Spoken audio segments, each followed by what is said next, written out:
अस्सलाम वालेकुम। उम्मीद है आप सब खैरियत से होंगे।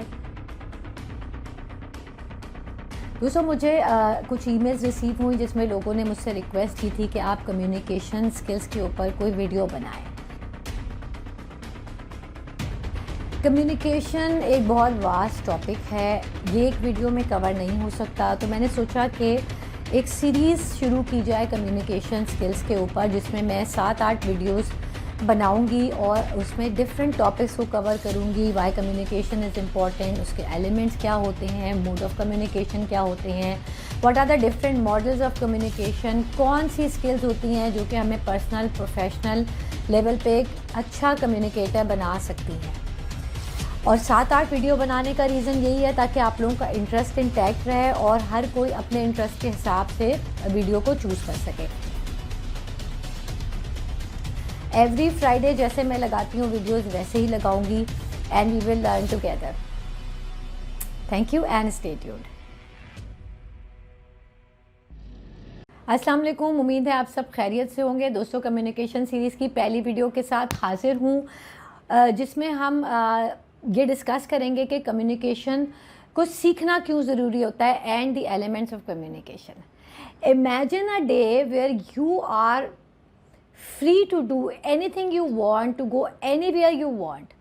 How would you feel about it? Excited? मगर अगर उसके साथ ये शर्त हो कि पूरा दिन आपने किसी से ना वर्बल, ना रिटन, ना इशारे से किसी भी किस्म की कोई कम्युनिकेशन नहीं करनी, now how would you feel about it? Stuck? क्यों? क्योंकि कम्युनिकेशन के बगैर तो हैवान नहीं रह सकते, इंसान तो बहुत दूर की बात है। अब ये स्किल सीखनी क्यों चाहिए? मेरा आपसे फिर एक सवाल है, आपके इर्द गिर्द कितने लोग ऐसे हैं जो जब गुफ्तगू करते हैं तो आपका दिल चाहता है कि वो बात करते रहें और आप सुनते रहें? उनका अंदाज़ गुफ्तगू बहुत ही दिल मोह लेने वाला होता है। आई एम श्योर बहुत थोड़े होंगे। Why some people stand out in the crowd when it comes to communication skills? Because they learn them.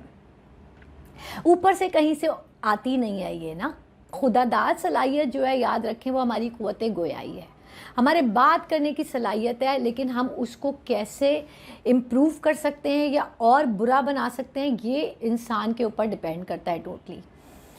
बहुत पुराने ज़माने में एक बादशाह था, उसको एक ज़माने में ये शौक़ हुआ कि वो अपने फ्यूचर के बारे में जाने, तो वो कहता है कि भाई शहर के माहिर नजूमियों को बुलाओ।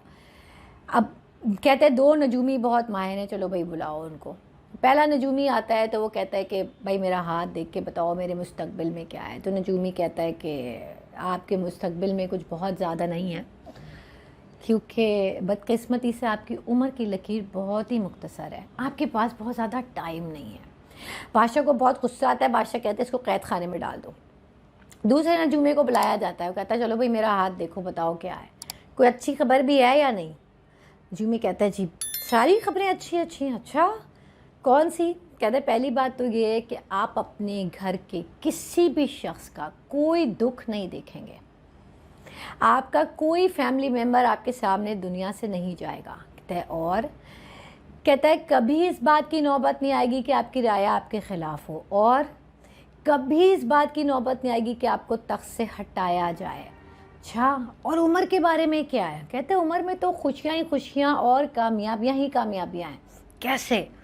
कहता है इसलिए कि आप आखिरी सांस तक बादशाही रहेंगे, इसी तो राय इम्तियाज़ के साथ जिस तरह आप आज हैं। बादशाह बहुत खुश होता है, इनाम इकराम से नवाजता है, भेज देता है। कुछ ही अरसे के बाद बादशाह का इंतकाल हो जाता है। बादशाह का एक वज़ीर होता है जो कि बहुत उससे मुखलिस होता है, वो जाके नजूमी को पकड़ लेता है, कहता है भाई तुमने बादशाह को धोखा दिया, तुमने ऐसा क्यों किया? वो कहता है मैंने किसी को कोई धोखा नहीं दिया। पहली बात तो ये बताओ कि जो मैंने कहा था वो सच हुआ या नहीं हुआ? वो आखिरी सांस तक बादशाह रहा, उसकी फैमिली में कोई गया नहीं। उसने कहा देखो मैंने कहा था कि नौबत नहीं आएगी कि रियाया तुम्हारे ख़िलाफ़, नौबत नहीं आएगी कि तुम नाकाम हो। नौबत आनी ही इसलिए नहीं थी कि उम्र ही नहीं थी। तो अगर मैं भी बात को वैसे कहता जैसे बादशाह सुनना नहीं चाह रहा था तो मैं भी आज कैद खाने में होता। मैंने उसको वैसे सुना दिया जैसे वो सुनना चाह रहा था। तो इस कहानी से हमें ये पता चलता है कि वो नजूमी शायद अपने प्रोफेशनल उसके अंदर तो पहले वाले से बेहतर नहीं था, लेकिन उसको कम्युनिकेशन का आर्ट आता था। अब कम्युनिकेशन के एलिमेंट्स को हम जो है इसी स्टोरी से समझेंगे। There are 7 elements of communication. Number 1 is sender, जो कि शख्स इंफॉर्मेशन पास ऑन कर रहा होता है, इसमें नजूमी था। Second is encoding, this is very crucial part of communication, ये बात याद रखें। सबसे इंपॉर्टेंट पार्ट एनकोडिंग है। एनकोडिंग क्या होती है? जब बात करने वाला ये सोचता है अपने जहन में कि मुझे क्या बात करनी है, मुझे कैसे करनी है, मुझे कौन से अल्फाज इस्तेमाल करने हैं, मुझे कहाँ चुप रहना है, ये हुआ तो क्या करना है, वो हुआ तो क्या करना है, मुझे चैनल कौन सा यूज़ करना है, कौन सा मोड ऑफ कम्युनिकेशन यूज़ करना है, वो सारी बातें सोच कर बैठता है। इसको कहते हैं एनकोडिंग। बड़े बूढ़े कहा करते थे ना कि पहले तोलो फिर बोलो। ये जो तोलना है ना, ये है एनकोडिंग, बहुत ज़रूरी है। इसमें नजूमी करके बैठा था मुझे बात कैसे करनी है। तीसरा है मेन मैसेज। देखें, अगर आपकी एनकोडिंग प्रॉपर है ना तो आपका मेन मैसेज ऐसे थ्रू होगा। फिर आता है channel. Channel is the second most important part of communication, उसका एलिमेंट है कम्युनिकेशन का। चैनल में क्या होता है कि आप सोचते हैं कि आप कुछ लोगों का सोचते हैं कि जी मैं ये बात इसको फेस टू फेस बताऊंगा जाके, बहुत खुशी की खबर है। सिमिलरली आप दुख की खबर में भी यही कहते हैं कि मैं फेस टू फेस बताऊंगा। तो वो लोग क्या कर रहे होते हैं? वो एक्चुअली चैनल चूज़ कर रहे होते हैं। 2017 में हमारी फैमिली में एक हादसा हुआ। मुझे उसकी खबर अपनी बहन को देनी थी जो कि ह्यूस्टन में रहती है। मैंने उसको कॉल किया, मैंने उससे कहा तुम क्या कर रही हो? उसने कहा मैं किचन में हूँ। मगर तुम इस वक्त क्या कर रही हो? तुम्हारे तो रात के 3 बज रहे होंगे। मैंने कहा मैं जाग रही हूँ आज। तुम खड़ी हो के बैठी हो? उसने कहा मैं खड़ी हूँ। क्यों? मैंने कहा तुम बैठ जाओ। उसने कहा खैरियत? मैंने कहा तुम बैठ जाओ, मुझे तुमसे एक बहुत ज़रूरी बात करनी है, मैं चाहती हूँ तुम थोड़ा रिलैक्स हो जाओ। खैर वो बैठ गई। तो उससे कहा कि सब खैरियत है? मैंने कहा नहीं खैरियत नहीं है, एक बहुत बुरी खबर है जो कि मुझे तुमको सुनानी है और मैं चाहती हूँ कि तुम उसके लिए अपने आप को तैयार कर लो। अब उसने जो है ना गैस करना शुरू किया, फ़लाना ठीक है, फ़लाना ठीक है, फ़लाना ठीक है। मैंने उसको गैस करने दिया। अब मैं क्या कर रही थी एक्चुअली, ये जो 4-5 मिनट मैंने इतनी लंबी गुफ्तगू की, मैं क्या कर रही थी? क्योंकि देखिए चैनल चूज़ करना उस वक्त मेरे इख्तियार में नहीं था। मैं एक रात में ह्यूस्टन तो नहीं जा सकती थी। तो मैंने क्या किया? एनकोडिंग पे काम किया। मैं इसलिए आपको बार बार कह रही हूँ कि सबसे इम्पॉर्टेंट पार्ट है एनकोडिंग। मैंने एनकोडिंग पे काम किया ताकि सदमा तो उसका क्या ही कम होना था, शॉक का इम्पैक्ट कम से कम हो। ठीक, इसमें जो है चैनल फेस टू फेस था ऑब्वियसली। फिर आता है रिसीवर जो कि मैसेज इन्फॉर्मेशन लेता है। Then comes decoding. कहने वाला बात कह देता है, सुनने वाला tries to interpret it in the best possible way he can.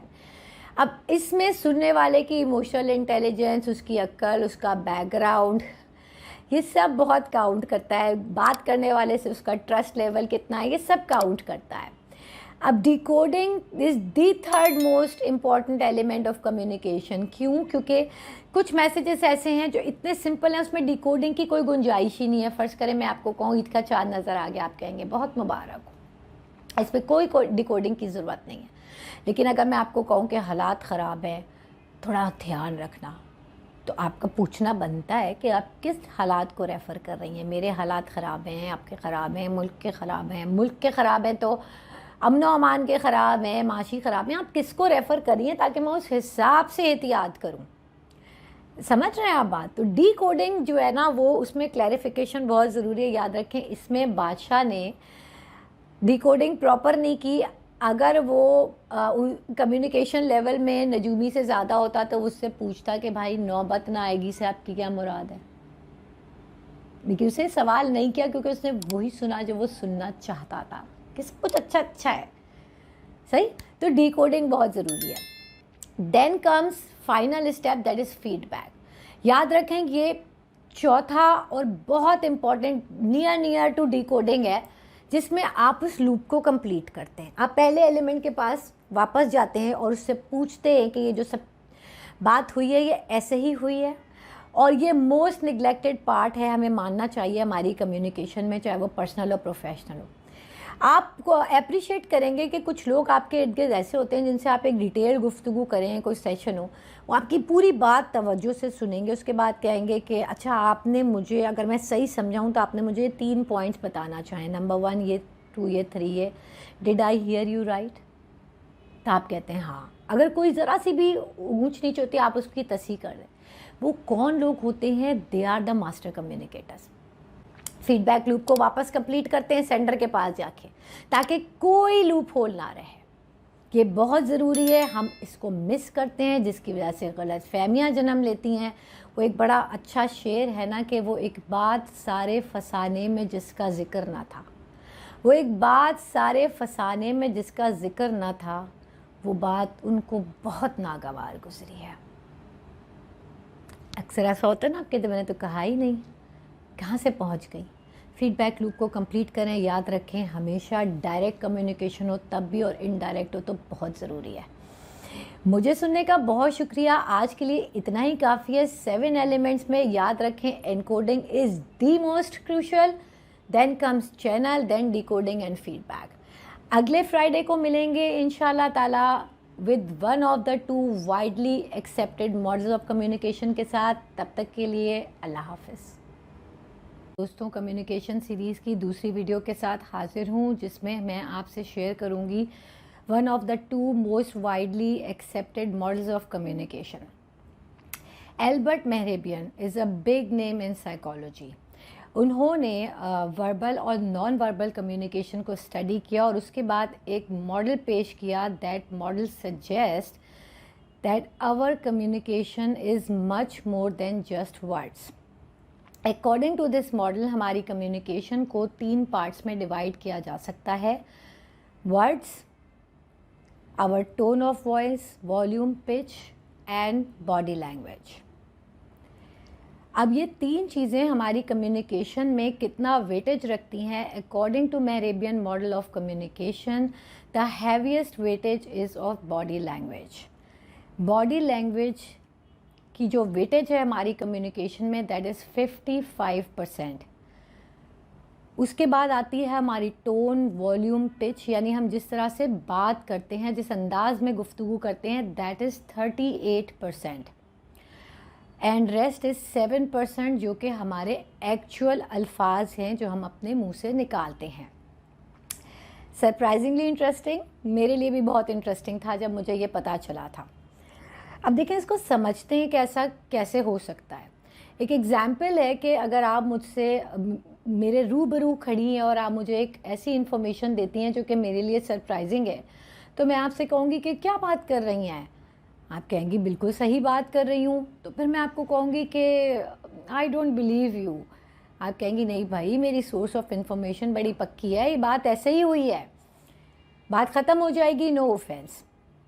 लेकिन अगर आप मुझे यही इन्फॉर्मेशन ईमेल में दें और मैं आपको लिखूं कि I don't believe you, now how would you feel about it?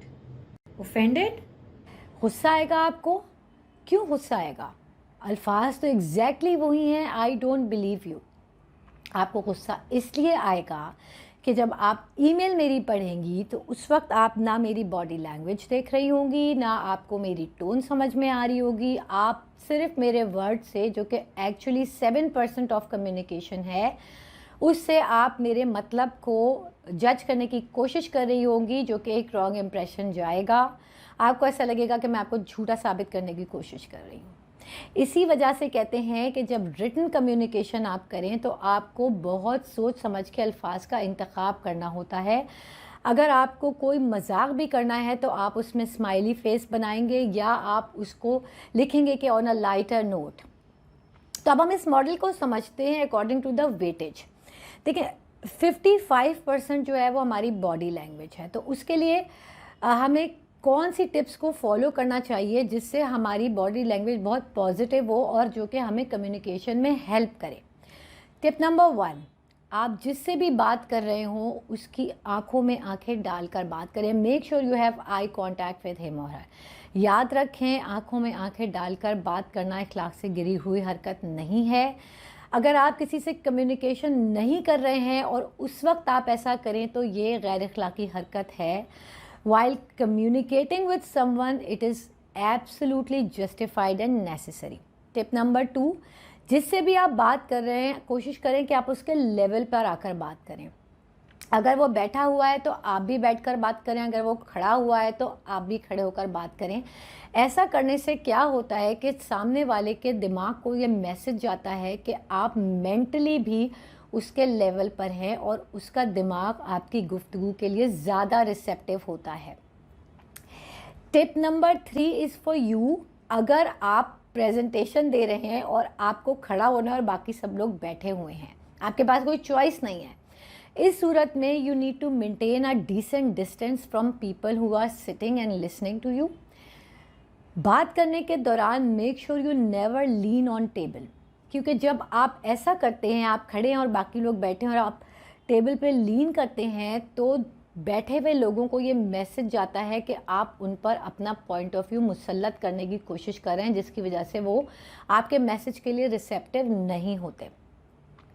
Tip number 4, जब भी किसी से बात करें हमेशा अपने पोस्चर को स्ट्रेट रखें। जैसे कि मैं इस वक्त स्ट्रेट बैठी हूँ और मेरे हाथ मेरी गोद में हैं। अगर मैं खड़ी होंगी तो मेरे हाथ ऐसे नीचे होंगे या मेरे पेट के लेवल पर होंगे।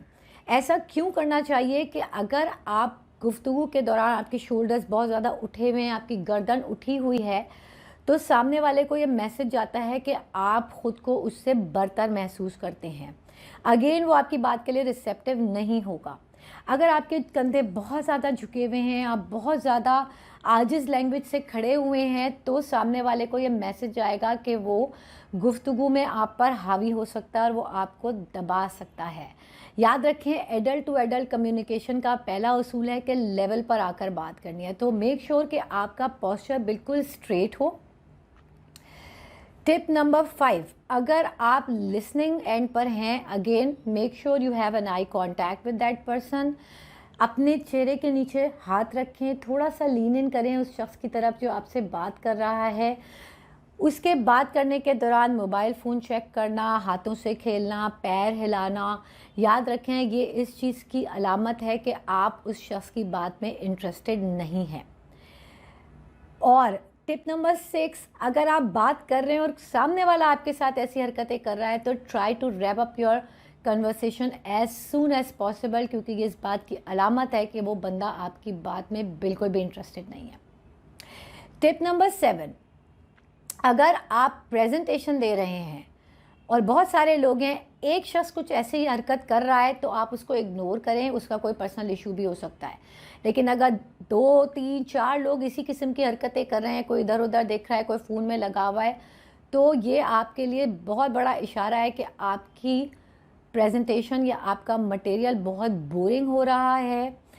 अगेन अपनी चीज़ को मुख्तसर करें, कोई मिज़ाह डालने की कोशिश करें या कोई सवाल ऑडियंस की तरफ थ्रो करें ताकि अचानक से वो आपकी कन्वर्सेशन में वापस आना शुरू कर दें।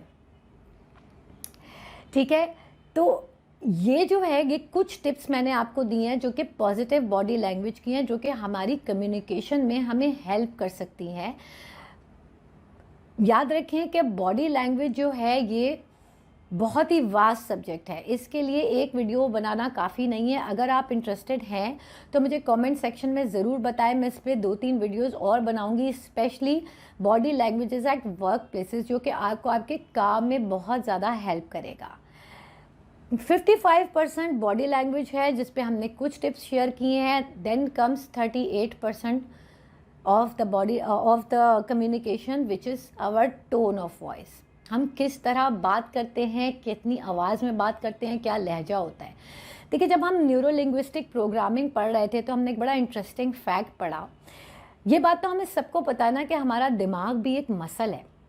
जिस तरह हमारी बॉडी के मसल्स में एक ख़ास हद तक ताकत होती है, इसी तरह ब्रेन की जो ताकत है सोचने समझने की, वो एक हैवी पोर्शन के साथ लिंक है हम अपने आने वाली आवाज़ों के साथ। अगर दिमाग तक पहुंचने वाली आवाज़ का लेवल एक ख़ास हद से ऊंचा हो जाता है तो हमारा दिमाग सुन्न हो जाता है और सोचने समझने की सलाहियत को ख़त्म कर देता है for some period of time. यही वजह है कि जब हम अपने बच्चों पर चिल्लाते हैं तो हमारा बच्चा या तो फ्रीज हो जाता है या वही काम करता रहता है जिससे हम मना कर रहे होते हैं, और फिर हम फ्रस्ट्रेट होकर ये कहते हैं कि मैं इसको मना कर रही हूँ इतनी देर से और ये यही काम करी है। ये बहुत बदतमीज़ होती जा रही है। याद रखें, वो बदतमीज़ ही नहीं है, उसका दिमाग सुन हो गया क्योंकि उसके दिमाग ने काम करना छोड़ दिया है। तो सिमिलरली जब हम बड़ों से भी बहुत तेज़ आवाज़ में बात करते हैं तो यही रिएक्शन होता है दिमाग का, और यही वजह है कि जब हम चीखते हैं, चिल्लाते हैं, हमारी टोन बहुत ही अनकाइंड होती है, तो उसका असर हमेशा उल्टा होता है। क्योंकि हम सब इंसान हैं, ज़रूर कितना भी हमें पता हो, हम ज़रूर कभी ना कभी ऑफ ट्रैक होते हैं, चीखते हैं, चिल्लाते हैं, और उसका नतीजा आप सबको पता है कि कभी भी अच्छा नहीं निकलता। उसकी ये वजह है।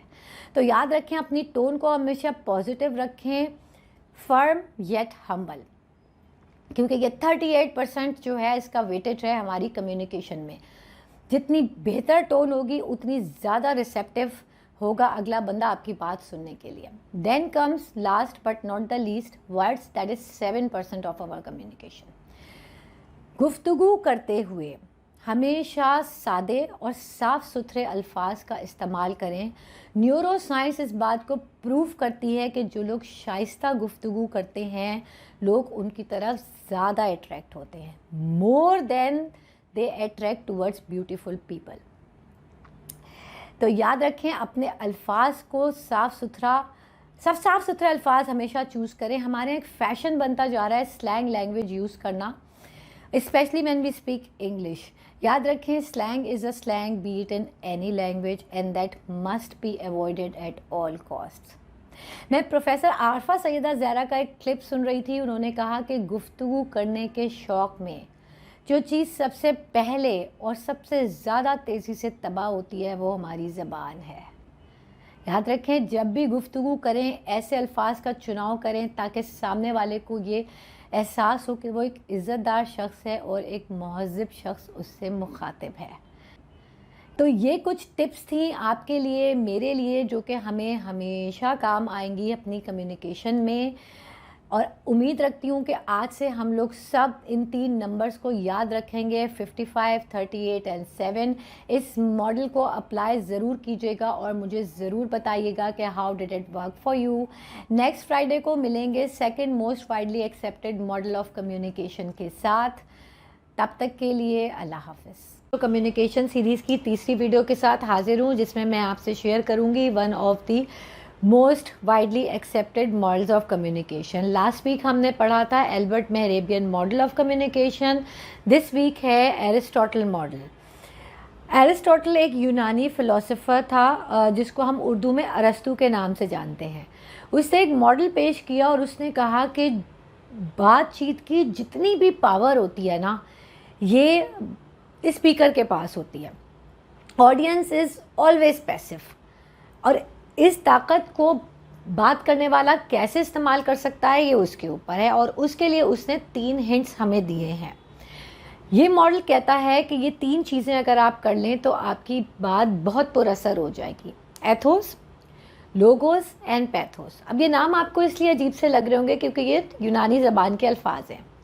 इसको हम इंग्लिश में समझते हैं। पहली चीज़ है एथोस, विच मीन्स क्रेडिबिलिटी। जो भी स्पीकर होता है वो ही और she takes the full responsibility of his or her words. ठीक है, उस अपनी बात की क्रेडिबिलिटी खुद लेता है वो। अब ये कैसे होता है? देखिए, मैं एक लाइफ कोच हूँ, मैंने एक यूट्यूब चैनल शुरू किया, मैंने आपके लिए एक इंट्रोडक्टरी वीडियो बनाई और अपने चैनल की डिस्क्रिप्शन में मैंने जाके उन तमाम कोर्सेज़ के लिंक्स दिए आपको, जहाँ से मैंने जिन जिन इंस्टीट्यूट से मैंने वो कोर्सेज़ कंप्लीट किए हैं। मैंने ऐसा क्यों किया? क्योंकि मैं क्रेडिबिलिटी बना रही थी। देखिए, आप मुझे क्यों सुनेंगे? हु एम आई कि मैं आपको स्टोरी सुनाऊं और आप मेरी स्टोरीज सुनने के लिए अपना कीमती वक्त निकालें। इस क्रेडिबिलिटी को बिल्ड करने के लिए मैंने उन कोर्सेज़ की डिटेल वहाँ लिखी, बल्कि मैंने अपने सर्टिफिकेट्स के नंबर तक वहाँ पे मेंशन किए, ताकि अगर आप में से किसी को वेरीफाई करना हो कि क्या मैंने वाकई ये कोर्सेज़ इन इंस्टीट्यूट से किए हैं या नहीं किए हैं, तो आपको ये भी पता चल जाए। तो मैं क्या कर रही थी एक्चुअली, मैं अपनी क्रेडिबिलिटी बिल्ड कर रही थी।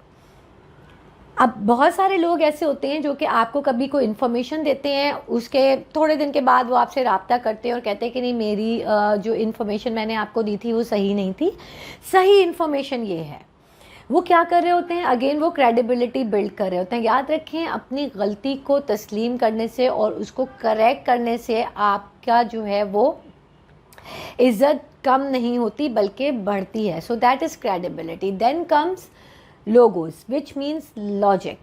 देखिए, जब भी हम बात करते हैं ना, अगर हम लॉजिक और रीजनिंग से बात करते हैं तो लोगों में हमारी बात की एक्सेप्टेंस बढ़ जाती है, वो ज़्यादा गौर से हमारी बात सुनते हैं।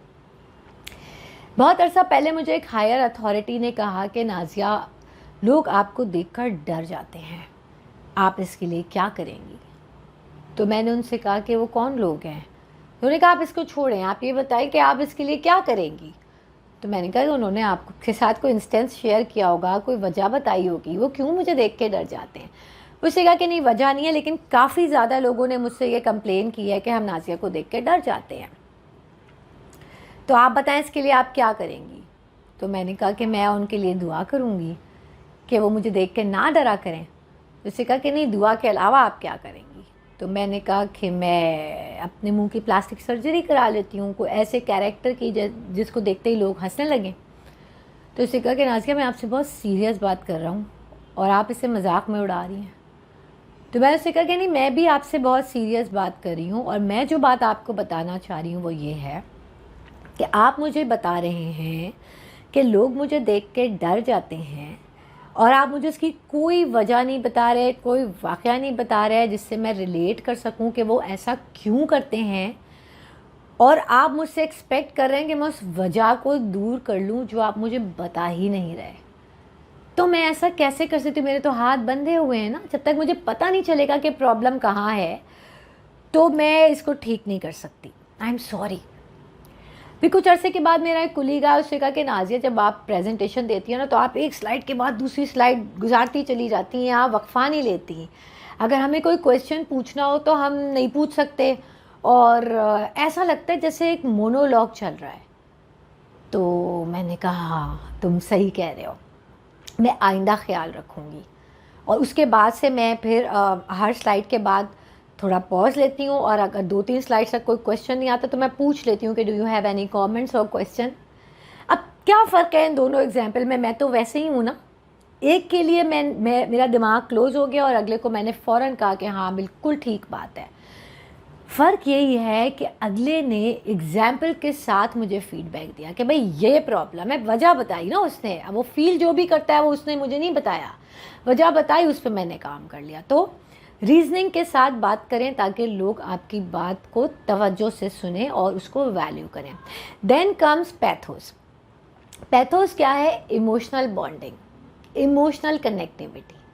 जब आप लोगों से इमोशनल कनेक्शन बनाते हैं ना तो वो आपकी बात को सुनने के लिए बहुत ज़्यादा हद तक तैयार होते हैं, बड़ा दिमाग खोल के बैठते हैं।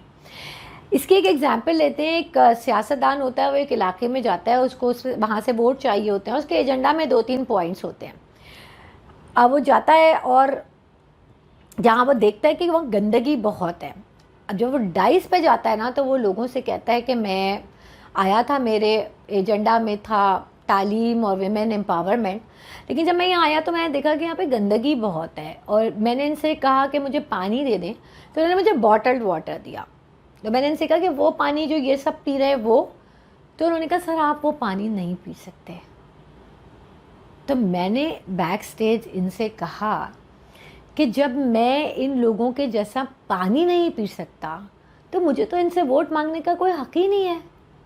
इसलिए अब मेरे मंशूर में सबसे पहली चीज़ आपको साफ़ पानी की फराहमी है, फिर सफाई है, फिर कोई और चीज़ आएगी, क्योंकि जब तक सेहत ही नहीं होगी तुम लोग करोगे क्या ज़िंदगी में। अब तो लोग भाई सारे के सारे तालियां बजाना शुरू हो गए और बस उसके साथ ही हो गए ना, और उसने वोट ले लिए और वो जीत गया। अब इससे हमें क्या पता चलता है, उसने क्या किया, उसने पब्लिक इमोशंस को पकड़ लिया, पब्लिक इमोशंस को उसने पकड़ लिया और उससे उसने वोट हासिल कर लिए। अब देखिए हम तो सब लोग तो साइंसदान नहीं है या सियासतदान नहीं है, हमें पब्लिक इमोशंस कैसे गेन करने हैं। अगर हम कोई चीज़ ईजाद कर लेंगे तो ऑब्वियसली बग़ैर बात किए लोग हमारे साथ हो जाएंगे, लेकिन हम तो ऐसे नहीं हैं। हम किस तरह से कैसे इमोशंस को गेन करें। पहली टिप जो हम सबके वालिदैन ने हमें सिखाई है कि जब किसी से मिलो उसको कहो अस्सलाम वालेकुम, क्या हाल चाल है आपका। ये अल्फाज का ज़ियान ही है, याद रखें। ये इमोशनल बॉन्डिंग बनाते हैं आप लोगों से। जब आप लोगों को इम्पोर्टेंट फील कराते हैं ना, तो they feel respected and you make them feel important and you make them feel to follow you. ये इसका राज है। आप काम करते हैं किसी के साथ, आप उससे मिलें, आप उससे कहें कि तुम्हारे अब्बा की तबीयत ठीक नहीं थी, अब उनकी तबीयत कैसी है। काम की बात आप बाद में करें। आपके घर में लोग काम करने आते हैं, उनके घर में कोई बीमार है, आप उससे पहला सवाल ये करें कि भाई तुम्हारे बच्चे की तबीयत अब कैसी है। आप उससे थोड़ा कम काम कराएं। अगर वो आ रही है, छुट्टी नहीं करी, तो आप उसको बिठा कर ये बात कहें कि तुम्हारे घर में इतनी परेशानी है, तुम फिर भी मेरा ख्याल करके आ रही हो, I appreciate that. Emotional connection बनाए लोगों से, उनका दिल बढ़ेगा आपकी बात सुनने के लिए। अब साइमन सिनेक बड़ी अच्छी बात कहता है। वो कहता है कि अगर आपका बच्चा 2 साल फेल हो जाए लगातार, तो क्या आप तीसरे साल उसको कहेंगे कि you are up for adoption? नहीं ना।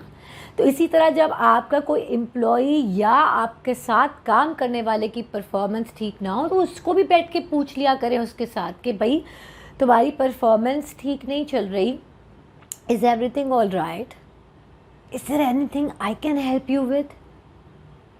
फिर आप देखें सिनेरियो कैसे चेंज होगा। कोई 1-2% लोग होंगे जो उस वक्त भी परफॉर्म नहीं करेंगे, लेकिन मोस्टली लोग आपके साथ होंगे, because when people feel emotionally connected they follow you. अब आप ये सोच रहे होंगे कि हम तो वहाँ काम करने जाते हैं, हम कौन सी रिश्तेदारी बनाने जाते हैं, हम क्यों लोगों की हाल चाल पूछें। देखिए, बात रिश्तेदारी की नहीं है ना, बात यह है कि लोगों को इम्पोर्टेंट फील कराना है ताकि आपकी बात असर करे। मैंने 2004 में ड्राइविंग शुरू की और 2008 में मेरा आखिरी और चौथा चालान हुआ। मैंने सिग्नल तोड़ा, ट्रैफिक सार्जेंट ने मुझे रोका, वो मेरे पास है, उसने कहा अस्सलाम वालेकुम। मैं जी वालेकुम सलाम। उससे कहा आपको पता है मैंने आपको क्यों रोका है? मैं जी मैंने सिग्नल तोड़ा है। उससे कहा आपने सिग्नल क्यों तोड़ा है? मैं सर मुझे नज़र नहीं आया था। उससे कहा कि अगर आपको नज़र नहीं आएगा तो फिर किसको नज़र आएगा? आप लाइसेंस होल्डर हैं, आप ड्राइविंग सीट पे बैठी हैं, अगर आपको नज़र नहीं आएगा तो किसको नज़र आएगा? फिर उससे कहा कि आपका चालान होगा। मैंने कहा जी होना चाहिए क्योंकि मैंने सिग्नल तोड़ा है। उससे कहा इससे भी पहले याद रखें कि ड्राइविंग क्यों सही करना ज़रूरी है, क्योंकि इसके साथ आपकी लाइफ जुड़ी हुई है। अभी जो आपने सिग्नल तोड़ा है और ये गाड़ी बहुत तेज़ी से आपके सामने से गुजरी, इससे आपकी जान भी जा सकती थी ना।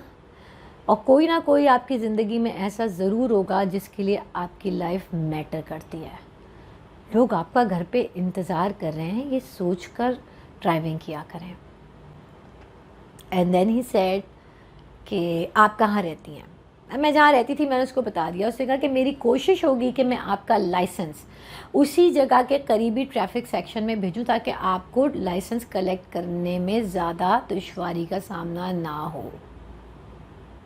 अब उसने क्या मुझसे दोस्ती करनी थी, कोई रिश्तेदारी बनानी थी? नहीं ना। लेकिन जिस तरीके से उसने मुझसे बात की ना, नतीजा क्या हुआ? आखिरी चालान हुआ। उसके बाद से मैंने कभी किया ही नहीं ऐसा कोई काम कि मेरा चालान हो। मैं जब भी कोई ऐसा काम करने लगती हूँ, ओवर स्पीडिंग, कहीं दिल चाहता है कि गलत जगह से टर्न ले लो, फ़ौरन 2 जुमले मेरे दिमाग में आते हैं, अगर आपको नज़र नहीं आएगा तो किसको आएगा? और कोई ना कोई घर में ऐसा ज़रूर होगा जो आपका इंतज़ार कर रहा है। लम्हे के 1000वें हिस्से में मेरी बेटी मेरे सामने आ जाती है और मैं ठीक हो जाती हूँ। तो एक्चुअली बात का असर पैदा करने के लिए इमोशनल कनेक्शन बनाना बहुत, उस बटन को प्रेस करना बहुत ज़रूरी है, याद रखें। अब जब मैं आपको इसका रेशियो बताऊंगी ना तो आप मेहरेबियन मॉडल की तरह हैरान हो जाएंगे। पहली चीज़ थी एथोस, यानी कि credibility 10%। Logos 25%, pathos emotional bonding 65%। Surprisingly interesting. तो अब जब हमने ये दोनों मॉडल पढ़ लिए हैं तो अब ये जो स्क्रीन पे आपको 6 नंबर नज़र आ रहे हैं, मैं उम्मीद करती हूँ कि आपको हमेशा याद रहेंगे और आप हमेशा इनको अपने साथ रखेंगे। 55, 38, 7, 65, 25, 10। Body language, tone of voice, words, emotional bonding, credibility and what was the final one? Logic. ठीक है, तो हमने इन 6 नंबरों को प्रैक्टिस करना है, इन मॉडल्स को प्रैक्टिस करना है, फिर देखें लोग कैसे आपके दीवाने होते हैं, कैसे आपकी बात में जादू आता है, लोग आपकी बात को फॉलो करना शुरू करते हैं।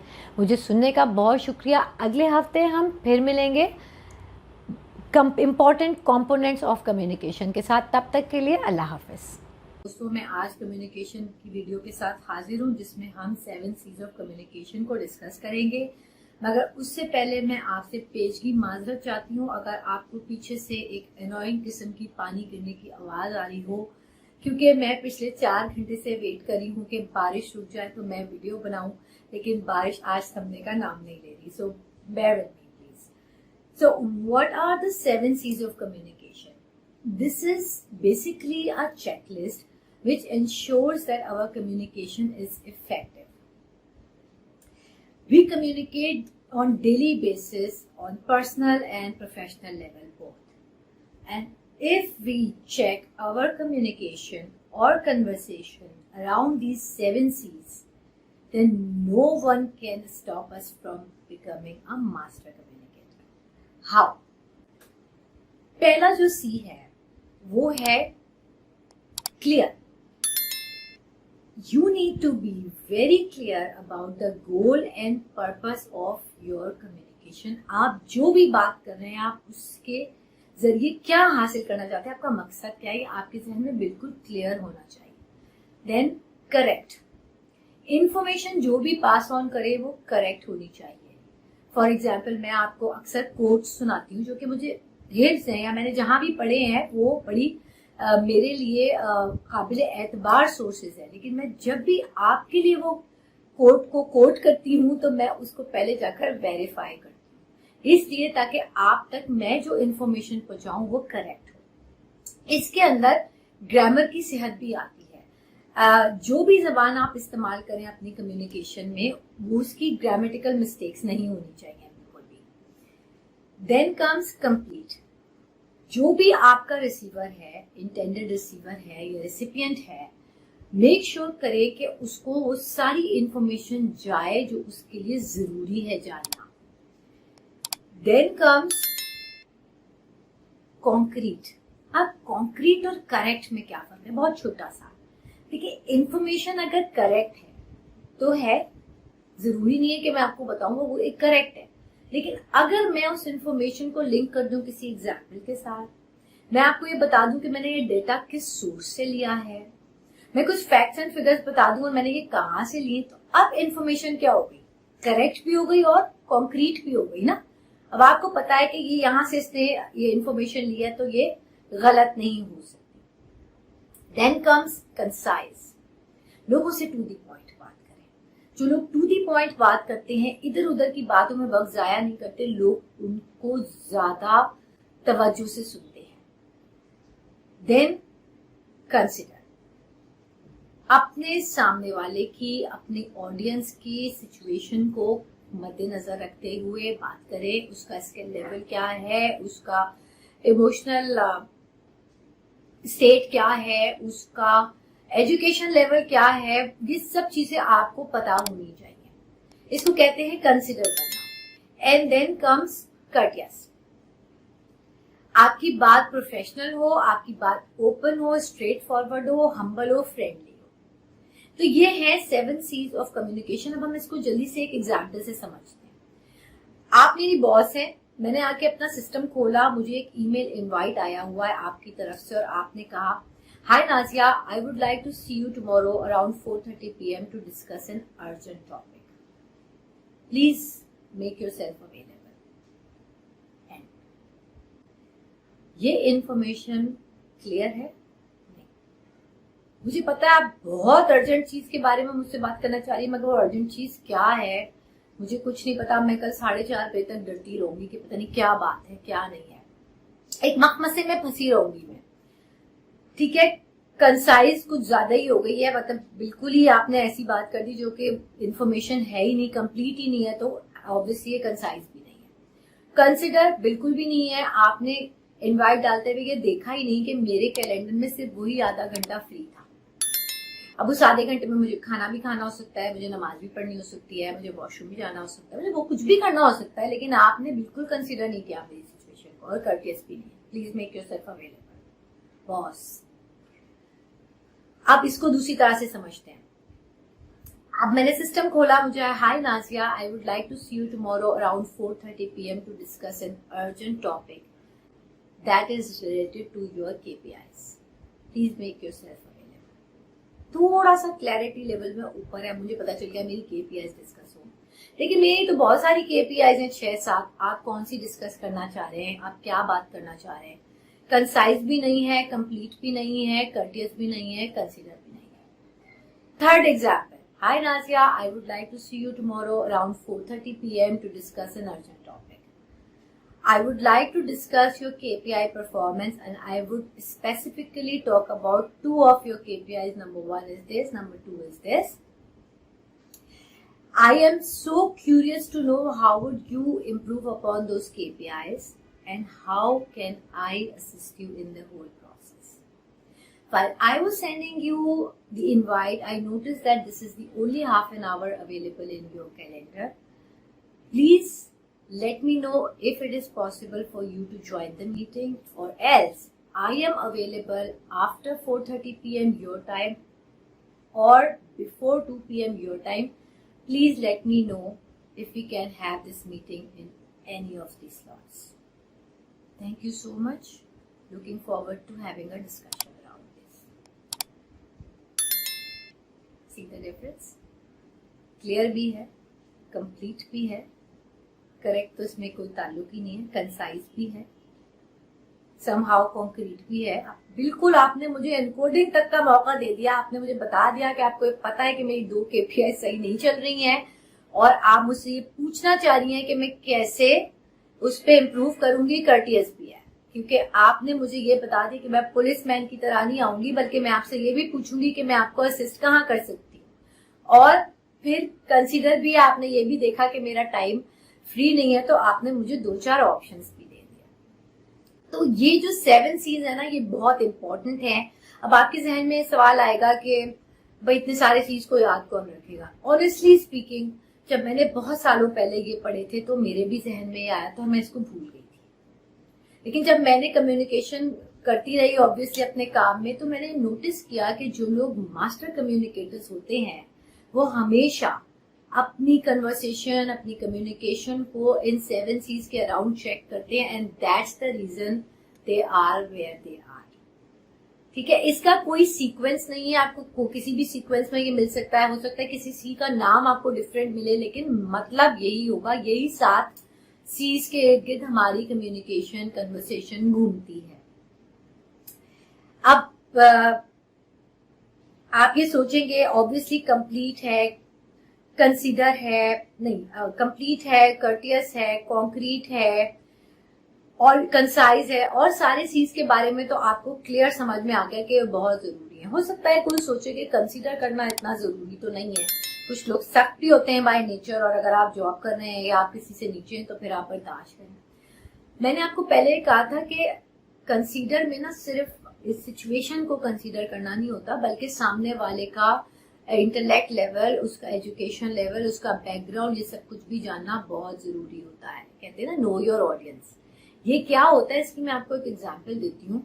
6-7 साल पहले हमने एक सप्लाई चेन प्रोफेशनल को बुलाया कि वो हमें कुछ लेक्चर दे सप्लाई चेन। हम सारे सप्लाई चेन के लोग थे। वो बंदा आया, उसका 1 घंटा का लेक्चर था और आधे घंटे का जो था वो क्वेश्चन आंसर सेशन था, और आप यकीन करें कि 1 घंटे में उसका लेक्चर खत्म हो गया और किसी ने एक सवाल भी नहीं पूछा उससे। क्यों नहीं पूछा? क्योंकि वो शख्स हमें 1 घंटा पूरा प्रोक्योरमेंट स्ट्रैटेजीज पढ़ाता रहा, जबकि हम 15 लोगों में से किसी एक का भी ताल्लुक प्रोक्योरमेंट से था ही नहीं, कोई लेना देना ही नहीं था हमारा। और जब वो उसने शुरू किया तो हम एक दूसरे को देखना शुरू हो गए, हम नशिस्तों पे पहलू बदलना शुरू हो गए और हम अजीब ही हो गए ना, क्योंकि हम समझ में नहीं आता कि हमें क्यों पढ़ा रहा है प्रोक्योरमेंट स्ट्रैटेजीज। तो लोग बहुत डिस्टर्ब हुए और किसी ने तो ये कहा कि किसको बुला लिया था। तो मैंने उससे कहा कि देखो ये शख्स तो बहुत पढ़ा लिखा है, इसका इंडस्ट्री में नाम है, सप्लाई चेन में पढ़ा, लेकिन अगर मैं इस एग्जाम्पल को मैंने जब रिफ्लेक्ट किया तो देखिए इसमें 2 मेजर मिस्टेक्स की थी उस बंदे ने। सबसे पहली मिस्टेक क्या थी, उसने कंसीडर ही नहीं किया कि वो जिनको पढ़ाने जा रहा है, जिनके साथ को लेक्चर देने जा रहा है, उनका कोई ताल्लुक प्रोक्योरमेंट से है भी या नहीं। उससे जहमत ही नहीं की ये पूछने की कि सप्लाई चेन के किस पार्ट से इन लोगों का ताल्लुक है। सप्लाई चेन के तो बहुत सारे पार्ट्स है ना, सोर्सिंग है, प्रोक्योरमेंट है, प्लानिंग है, एग्जीक्यूशन है, मैन्युफैक्चरिंग है, डिस्ट्रीब्यूशन है, लॉजिस्टिक है, रिवर्स लॉजिस्टिक है। आप कौन से पार्ट से ताल्लुक रखते हैं तो उस हिसाब से अपने लेक्चर को एडजस्ट करता, लेकिन उसने ऐसा नहीं किया और उसका नतीजा क्या हुआ, यह फियास्को हुआ। और दूसरी जो मिस्टेक की उसने, मैंने आपको बताया था कि बॉडी लैंग्वेज को बहुत गौर से देखना होता है जब भी आप प्रेजेंटेशन दे रहे हो या बात कर रहे हो।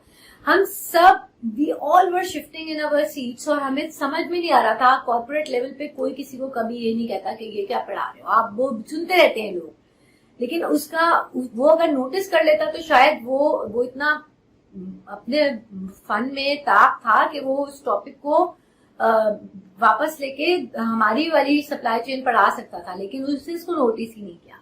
तो अब आप इस एग्जाम्पल को अगर आप देखें तो क्या उसकी इंफॉर्मेशन क्लियर थी? बिल्कुल थी। वो उसको पता था वो क्या बोलने आया है। कंप्लीट थी? बिल्कुल थी। कॉन्क्रीट थी? बिल्कुल थी। कंसाइज थी? बिल्कुल थी। कर्टियस थी, वो अच्छे तरीके से पढ़ा रहा था। सिर्फ एक सी उसने मिस किया and it all turn into a fiasco. इसलिए ये सारे के सारे सीज बहुत जरूरी हैं और मैंने जो इनको याद रखने की टिप इस्तेमाल की थी, मैंने अपने डेस्कटॉप के ऊपर लिखकर इनको लगा लिया था और मैं इसको बार बार देखती रहती थी until these were engraved here। कोशिश करें कि अपनी हर की जाने वाली बात को, ईमेल को इसके अराउंड चेक करके देखें, नहीं तो 70-80% को तो करके देखें और बड़ी बड़ी मीटिंग्स या बड़े बड़े प्रेजेंटेशंस में ये जरूर इस्तेमाल करें, because I can guarantee you that if you check your conversation and material around these 7 C's, no one can ever stop you from becoming a master communicator। मुझे सुनने का बहुत शुक्रिया। अगले हफ्ते मिलेंगे टाइप्स ऑफ कम्युनिकेशन के साथ। तब तक के लिए अल्लाह हाफिज। इस वीडियो में हम डिस्कस करेंगे 4 different approaches towards the situation और 4 different kinds of communication. Passive, aggressive, passive aggressive, assertive. Passive कौन लोग होते हैं? Self denying, appears to do nothing, afraid, doormat, avoid conflicts, avoid discussions और disagreement, and emotionally dishonest. Aggressive, inappropriately honest, self-enhancing, always controlling over the situation, always thinking how they can win the argument, never take other people's emotion into account. Passive aggressive, afraid, appears to do nothing, avoid conflicts।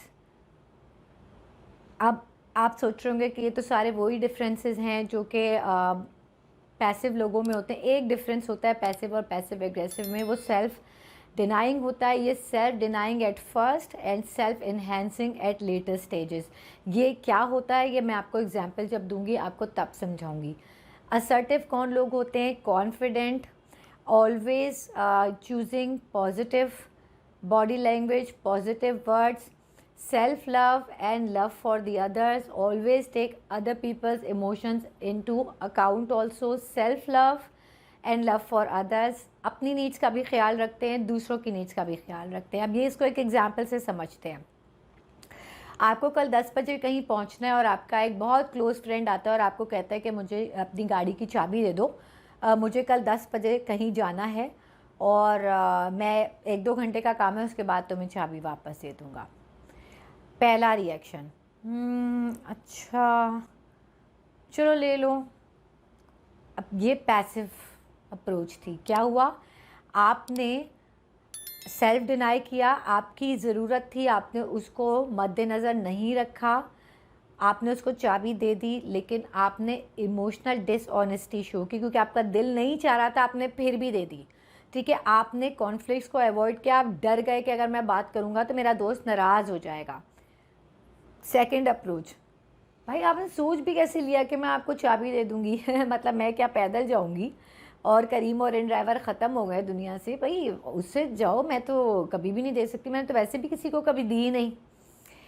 आपने aggressiveness show की उसकी तरफ, आपने अपनी ही need का ख्याल रखा, अपने दोस्त की नीड का बिल्कुल ख्याल नहीं रखा, आपकी टोन भी नहीं सही नहीं थी, आप इनएप्रोप्रिएटली ऑनेस्ट हुए। पहले रिस्पॉन्स में आप इमोशनली डिसऑनेस्ट थे, जो आपको बताना चाहिए था आपने वो भी उसको नहीं बताया, और अगले रिस्पॉन्स में आपको जो नहीं भी बताना चाहिए था आपने वो भी बता दिया, और जो है उसकी नीड का बिल्कुल भी ख्याल नहीं रखा।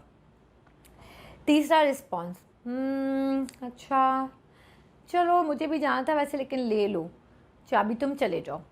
अब वो अभी घर से बाहर नहीं निकला और आपने अपने हाथ पे एक मुक्का मारा। क्या मुसीबत है, आजकल मुझे समझ नहीं आता कि लोगों को क्या हो गया है, ये सोचते ही नहीं है कि दूसरों की भी कोई ज़रूरत है, मतलब आके चाबी ही मांग ली ना। अब यहाँ देखें आपने क्या किया, आपने पहले अपनी सेल्फ डिनाइंग की, अपनी ज़रूरत को पीछे रखा, उसको चाबी दे दी, इमोशनल डिसऑनेस्टी शो की, दिल नहीं चाह रहा था आपका, और जब वो चला गया तो आपने वो गुस्सा जो है वो आपने निकाला अपने हाथ के ऊपर, और आपके सामने जो 2-4 लोग बैठे थे वो भी डर गए कि अब अगला शिकार हम ना हो जाएं। तो जो पैसिव और पैसिव एग्रेसिव का एक यही डिफरेंस होता है कि पैसिव आदमी तो अपनी ख्वाहिश को बिल्कुल ही दबा लेता है ना, और पैसिव एग्रेसिव आहिस्ता आहिस्ता दबाता रहता है और फिर एकदम से रिटेलिएट करता है। वो क्या करता है कि इंटरनल डिससेटिस्फेक्शन को या इंटरनल गुस्से को डिले करता रहता है। चौथा रिस्पॉन्स, मैं तुम्हें चाबी दे देती बहुत खुशी से, लेकिन मुझे भी कल 10 बजे सुबह जाना है ऑफिस, तो अगर ऐसा कर लो तुम आधा घंटा पहले उठ जाओ तो मैं तुम्हें थोड़ा पहले पिक कर लेती हूँ और 9:45 तक मैं तुम्हें तुम्हारे प्लेस पे छोड़ के अब 10 बजे तक अपने ऑफिस चली जाऊँगी, और जब तुम 2 घंटे में फ़ारिग हो तो मुझे टच कर लेना, अगर मैं तुम्हें ड्रॉप कर सकी तो ठीक है, वरना तुम करीब या ड्राइवर कर लेना। अब आपने क्या किया इसमें, आप अप्रोप्रिएटली ऑनेस्ट रहे, आपने उसको बता दिया कि मेरी भी एक ज़रूरत है, मुझे भी जाना है, अगर तुम सुबह थोड़ा जल्दी उठ जाओ और मैं जल्दी उठ जाऊँ तो हम तुम्हारी इस नीड को समहाउ पूरा कर सकते हैं, मैं तुम्हें ड्रॉप दे सकती हूँ। आपने उसके सामने एक सिचुएशन रख दी, आपने टोन भी ठीक रखी, आप बिल्कुल खुशगवार रहे, अपने दोस्त का भी ख्याल रखा, अपना भी रखा, और आपने एक सिचुएशन उसको दे दी, अगर एक ऑप्शन दे दिया, अगर वो मान लेगा तो ठीक है, नहीं भी मान लेगा तो कोई बात नहीं। ठीक है, अब ये जो 4 अप्रोचेज़ होती हैं ना, इसमें से सबसे डेंजरस कौन सी होती है, ये तो हमें पता चल गया कि होना तो असर्टिव चाहिए, लेकिन इन तीनों में से जो रह गई हैं उसमें सबसे डेंजरस कौन सी होती है? अगर आपका जवाब है एग्रेसिव तो आपका जवाब गलत है। इसमें सबसे ज़्यादा डेंजरस पैसिव और पैसिव एग्रेसिव होती हैं। उसकी वजह क्या है कि पैसिव और पैसिव एग्रेसिव लोग दूसरों को या तो बिल्कुल नुकसान नहीं पहुंचाता या बहुत थोड़ा बहुत, लेकिन अपने आप को वो बहुत ज़्यादा नुकसान पहुंचाते हैं। देखिए होता क्या है कि जैसे हमारी बॉडी है ना, इसमें वज़न उठाने की एक ताकत मौजूद है, हर एक की अपनी अपनी है। अब मेरा ये हाथ है, मैं इसमें 1 किलो का वज़न उठाऊंगी आराम से उठ जाएगा, 2 किलो का उठ जाएगा। अगर मैं 10 किलो की कोई चीज़ इसे एक हाथ में ले लूँगी तो मेरा हाथ नीचे चला जाएगा और हो सकता है कि टूट भी जाए, क्योंकि इसमें इतना वज़न उठाने की ताकत नहीं है। तो बिल्कुल इसी तरह हमारा दिल और हमारा दिमाग, ये भी एक मसल है और इसमें भी एक वज़न बर्दाश्त करने की एक ख़ास ताकत है, इससे ज़्यादा लोड के नहीं उठा सकता। और जब हम उस पर ये लोड डालते रहते हैं दूसरों की ख्वाहिशात के लिए, अपनी ख्वाहिशात को कुर्बान करते हैं। अब असल में वो ख्वाहिश तो हमारे अंदर तो होती है ना, वो हमारी नीड तो है, लेकिन हम उसको दबा रहे होते हैं, तो हम एक ख़ास किस्म की फटीग में लेकर आते हैं अपने दिल और दिमाग को, जिसको कंपैशन फटीग कहते हैं। जिसमें आप अपनी ज़रूरत को बिल्कुल दबा लेते हैं और दूसरे की ज़रूरत को प्रायोरिटाइज़ कर देते हैं। और जब आप ऐसा करते रहते हैं तो एक टाइम ऐसा आता है कि आपका दिल और दिमाग आपका साथ छोड़ देते हैं और उसके असरात हमारी बॉडी पे आना शुरू हो जाते हैं। किसी को ब्लड प्रेशर हो जाता है, कोई डिप्रेशन का शिकार हो जाता है, कोई बार बार गुस्सा करता है। तो ये जो सिचुएशंस है ना, ये बिल्कुल भी ठीक नहीं होती। और in case of specially passive aggressive, आपने बहुत सारे लोगों का देखा होगा एक सिचुएशन कि आपने इतनी सी कोई बात कही, उन्होंने इतना ओवर रिएक्ट किया। आपने कहा मैंने तो इतनी सी बात की थी, इसको हुआ क्या है? वो इतनी सी बात नहीं थी, वो बहुत अरसे से अपने इंटरनल रिस्पॉन्स को डिले कर रहा था और जब उसकी बर्दाश्त से बाहर हुआ तो उसने आपके ऊपर स्पिल कर दिया सारा कुछ। तो ये अप्रोचेस सबसे ज़्यादा डेंजरस हैं। याद रखिए, अगर आप पैसिव और पैसिव एग्रेसिव हैं, मेरी आपसे रिक्वेस्ट है कि आप इन दोनों अप्रोचेस से बाहर निकलें, इसकी प्रैक्टिस करें कि असर्टिव कैसे हुआ जाता है। प्रैक्टिस में सबसे पहले अपने घर वालों से स्टार्ट करें। घर वाले सबसे ज़्यादा फ्लेक्सिबल होते हैं लोगों के लिए, उनके साथ ये प्रैक्टिस शुरू करें। मैंने अपनी डिस्क्रिप्शन में 2 लिंक दिए हैं। एक तो डॉक्यूमेंट है जिसमें मैंने इन चारों ट्रेड्स की डिटेल्स बताई हैं कि क्या क्या करते हैं लोग, तो वो पैसिव होते हैं, एग्रेसिव होते हैं। और एक डॉक्यूमेंट में मैंने आपको कुछ सिनेरियोज दिए हैं जिसके जानबूझकर मैंने जवाबात नहीं लिखे। आप सोचें कि आप उस सिनेरियो में होंगे तो आपका जवाब क्या होगा। और अगर आप पता चल जाए कि पैसिव या पैसिव एग्रेसिव होगा या एग्रेसिव होगा, तो आप सोचें कि मैं अगर असर्टिवली जवाब दूंगा तो कैसे दूंगा। और अगर आपको समझ में नहीं आए तो आप मुझे ईमेल कर सकते हैं, ईमेल एड्रेस भी मैंने मेंशन किया हुआ है, नहीं तो आप कमेंट्स में मुझसे पूछ सकते हैं। बट प्लीज़ प्रैक्टिस करें, अपने आप से मोहब्बत करना शुरू करें, अपना ख्याल रखना शुरू करें। Say no to these 2 approaches from today onwards. फिर आता है एग्रेसिव। एग्रेसिव ये अप्रोच इतनी ख़तरनाक क्यों होती है? क्योंकि इसमें इंसान अपना भी नुकसान करता है और दूसरों का भी करता है। देखिए, जब आप लोगों की रिस्पेक्ट नहीं करते, उनको इम्पोर्टेंट फील नहीं कराते, तो वो आपसे दूर होना शुरू हो जाते हैं। हर शख्स को अपनी इज़्ज़त प्यारी होती है। लोग ये सोचते हैं मैं इससे बात करूँगा ये बहुत बेइज्जती करेगा, भाई मैं इससे बात नहीं करूँगा, ठीक है। और आपका नुकसान ये होता है कि आप आहिस्ता आहिस्ता आहिस्ता अकेले होते चले जाते हैं। और अगर कोई शख्स ये समझता है कि मैं अकेले बहुत अच्छी ज़िंदगी गुजार सकता हूँ, तो आपकी तला क्लियर है कि आप नहीं गुजार सकते। 1.5 ईंट की मस्जिद बनाकर कोई भी शख्स दुनिया में अच्छी ज़िंदगी, तवाना ज़िंदगी नहीं गुजार सकता। इसलिए बहुत सारे लोगों का हमने देखा होगा, मैं तो हमेशा सही बात करती हूँ, चाहे किसी को बुरा लगे या भला लगे, मैं तो गलत बात बर्दाश्त कर ही नहीं सकती या नहीं कर सकता। देखिए, गलत बात ही तो बर्दाश्त करनी होती है। अगर आप सही बात को बर्दाश्त नहीं करेंगे तो आपको कौन बर्दाश्त करेगा? ये कभी सोचा है आपने? गलत बात ही को तो ऐसे बर्दाश्त करना होता है कि अगले को बताना भी होता है कि भाई आप गलत हैं, और मेरी, चाहे आप गलत नहीं भी हैं, सही भी हैं, तो मेरी ख्वाहिश से ये कॉन्फ्लिक्ट में आ रहा है और मैं इस तरह से कंफर्टेबल फील नहीं करता या नहीं करती। तो उसी को तो हम कहते हैं ना असर्टिव कम्युनिकेशन। तो एग्रेसिव भी आप ना हो, असर्टिव रहें, लोगों के भी ख्याल रखें, अपना भी ख्याल रखें। अब ये सोच आती है क्या हमेशा हर कोई बंदा असर्टिव रह सकता है? इसका जवाब है नहीं। हम सब इंसान हैं, हम फरिश्ते नहीं हैं, हम गलती करते हैं और हमेशा करते रहेंगे। लेकिन गलती पे अड़ना नहीं है, गलती को जस्टिफाई नहीं करना। अब पता कैसे चलेगा कि हम असर्टिव हैं या एग्रेसिव है? अगर आप 80 to 85% अपना भी ख्याल रखते हैं, दूसरों का भी ख्याल रखते हैं, आपकी टोन, बॉडी लैंग्वेज पॉजिटिव है, तो समझ जाएं कि आप एक असर्टिव बंदे हैं। और अगर आप 80 to 90% हमेशा आर्ग्यूमेंट्स को विन करने की कोशिश करते हैं, लोगों को कंट्रोल करने की कोशिश करते हैं, आपको कोई परवाह नहीं होती उनके साथ क्या हो रहा है, बस आपको अपनी पड़ी हुई होती है, तो आप एक एग्रेसिव पर्सन हैं। मैं हमेशा ड्राइविंग की एग्जांपल देती हूँ, इसलिए कि ड्राइविंग के दौरान हमारा स्टिमुलस बहुत हाई होता है ना, ट्रैफिक होता है, जल्दी पहुँचना होता है, रोड्स का इतना बुरा हाल है। लेकिन उसमें क्या होता है कि कभी कोई हमारा साइड मार के चला गया या किसी ने कुछ कर दिया, हमें बहुत ज़्यादा लाइट दिखा दी, तो हम उसके बराबर में लेके गए गाड़ी, हमने शीशा उतारा, उसे एक हाथ दिखा दिया। अगर हाथ दिखाने के कुछ सेकंड्स बाद आपको यह ख्याल आ जाए कि ये मैंने क्या किया, तो आप समझ जाएं कि आप एक असर्टिव बंदे, आपसे गलती हो गई है। दोबारा ऐसा मत कीजिएगा। स्टिमुलस और रिस्पॉन्स के दरमियान याद रखें 4 सेकंड्स का वक्फा अगर आप देंगे तो आपका रिस्पॉन्स बहुत बहुत पॉजिटिव होगा, बहुत बैलेंस्ड होगा। कितने ड्राइवर्स ऐसे होते हैं ना जिनके साथ आप गलती करते हैं, वो आपके सामने गाड़ी लेके आते हैं, शीशा खोलते हैं, आपको सिर्फ एक लुक दे के चले जाते हैं। They are the assertive drivers. वो भी उसी ट्रैफिक में, उन्हें भी उतना ही गुस्सा आ रहा है, उन्हें भी बहुत काम है, लेकिन उनको पता है कि उन्हें आपको ये कैसे बताना है कि आपने गलती की है। तो ये सब चीज़ें देखें हमें प्रैक्टिस से आती हैं, हमें प्रैक्टिस करनी चाहिए असर्टिव होने की। लेकिन बहरहाल एक इंसान इन 2 क्वाड्रेंट्स में घूमता रहता है, असर्टिव और एग्रेसिव में, और हर चीज़ कोशिश से आती है। In the end practice makes a man perfect. आज के लिए इतना ही काफ़ी है। अगले हफ्ते हम मिलेंगे इंशाल्लाह ताला एक ऐसी वीडियो में जिसमें मैं आपको कुछ टिप्स दूंगी for assertive communication on personal and professional level both. तब तक के लिए अल्लाह हाफिज़।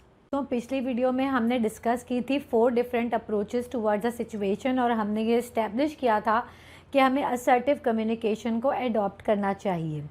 आज की वीडियो में मैं आपको कुछ टिप्स दूंगी how to be assertive communicator.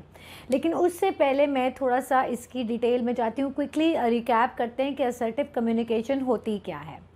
Assertive communication is a skill that allows you to best manage yourself, people and situations.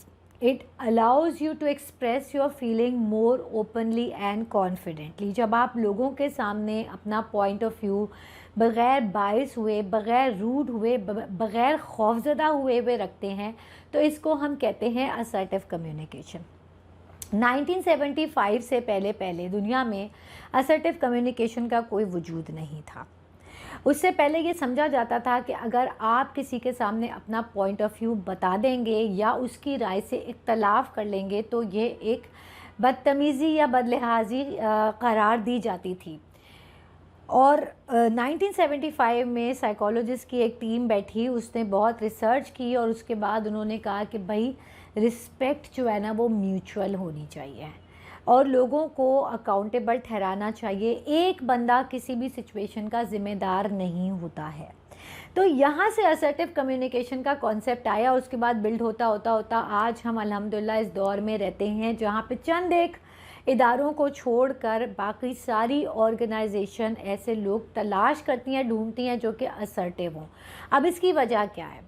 देखिए, असर्टिव कम्युनिकेशन करने वाले लोग जो होते हैं ना वो एक हेल्दी इन्वायरमेंट क्रिएट करते हैं।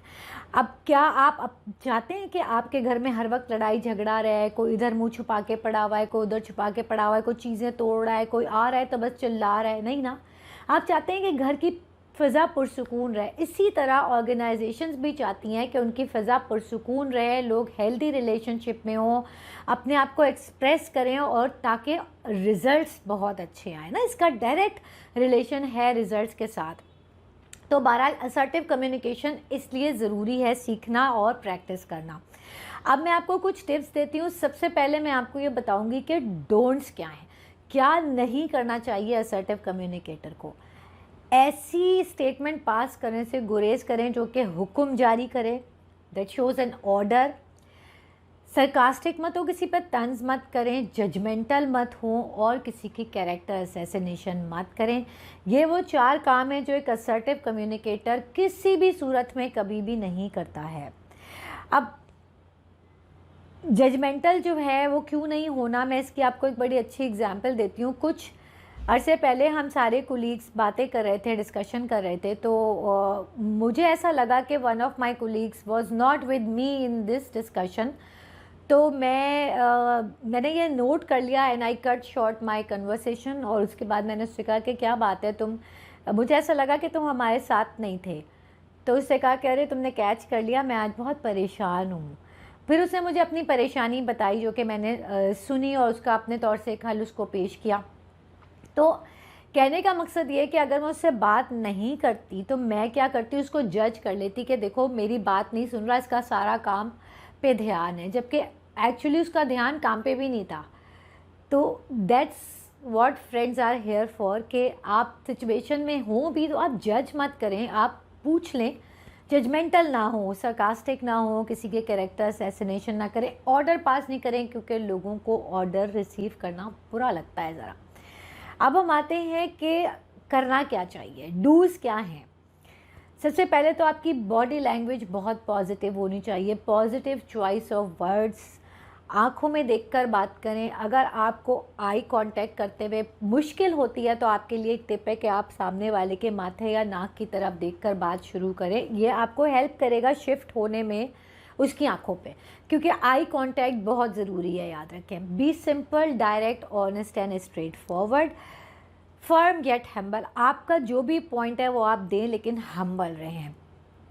फिर सेट योर बाउंड्रीज़।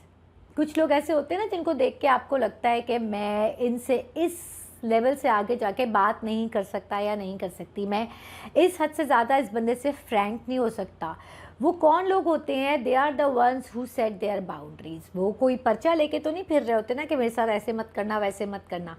कैसे बनाते हैं? उनको जैसा सलूक अपने साथ चाहिए होता है वो वैसा सलूक दूसरों के साथ करते हैं। बहुत तरीके से बात करते हैं, बहुत लिमिट्स में रह के बात करते हैं, टू दी पॉइंट बात करते हैं। इस तरह दे सेट देयर बाउंड्रीज़ कि आप भी मुझसे इसी तरह बात करें। मेरी अम्मी को अल्लाह जन्नत नसीब करे, वो हमेशा कहा करती थी, अब हम छोटे छोटे थे तो हम उनके पास अक्सर शिकायत लेके आते थे अपने दोस्तों की कि मेरे साथ सही सलूक नहीं करता, हमेशा ऐसे ही करती है, लड़ाई करती है।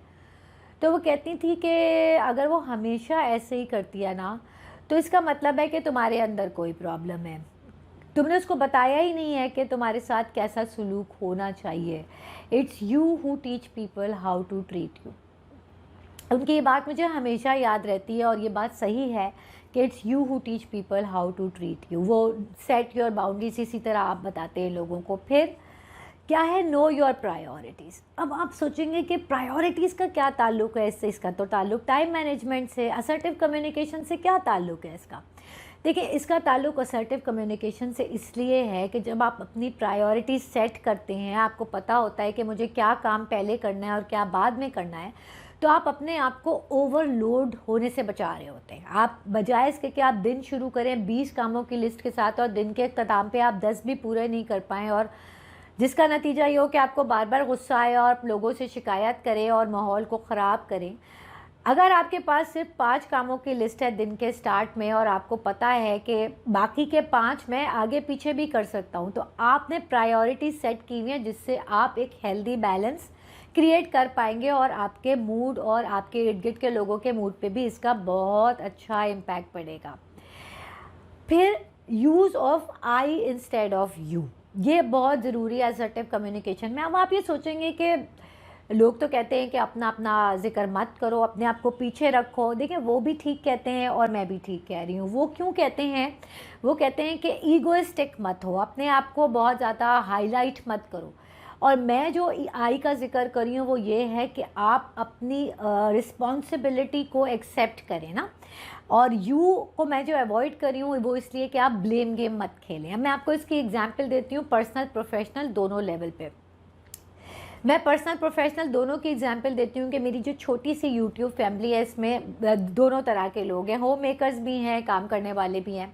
सबसे पहले मैं स्टार्ट करती हूँ प्रोफेशनल से कि फ़र्ज़ करें आप एक टीम को लीड कर रहे हैं, 4 लोगों की टीम में 5वें आप हैं, आप उसको लीड करें, एक छोटा सा प्रोजेक्ट आप देख रहे हैं। अब आपका मैनेजर आके आपसे पूछता है कि भाई इसका प्रोजेक्ट का रिस्पॉन्सिबल कौन है, तो आप कहेंगे हम सब, है ना। ये असर्टिव कम्युनिकेशन नहीं है, याद रखें। आपने अपने मैनेजर को कंफ्यूज कर दिया कि वो अब किससे बात करेगा।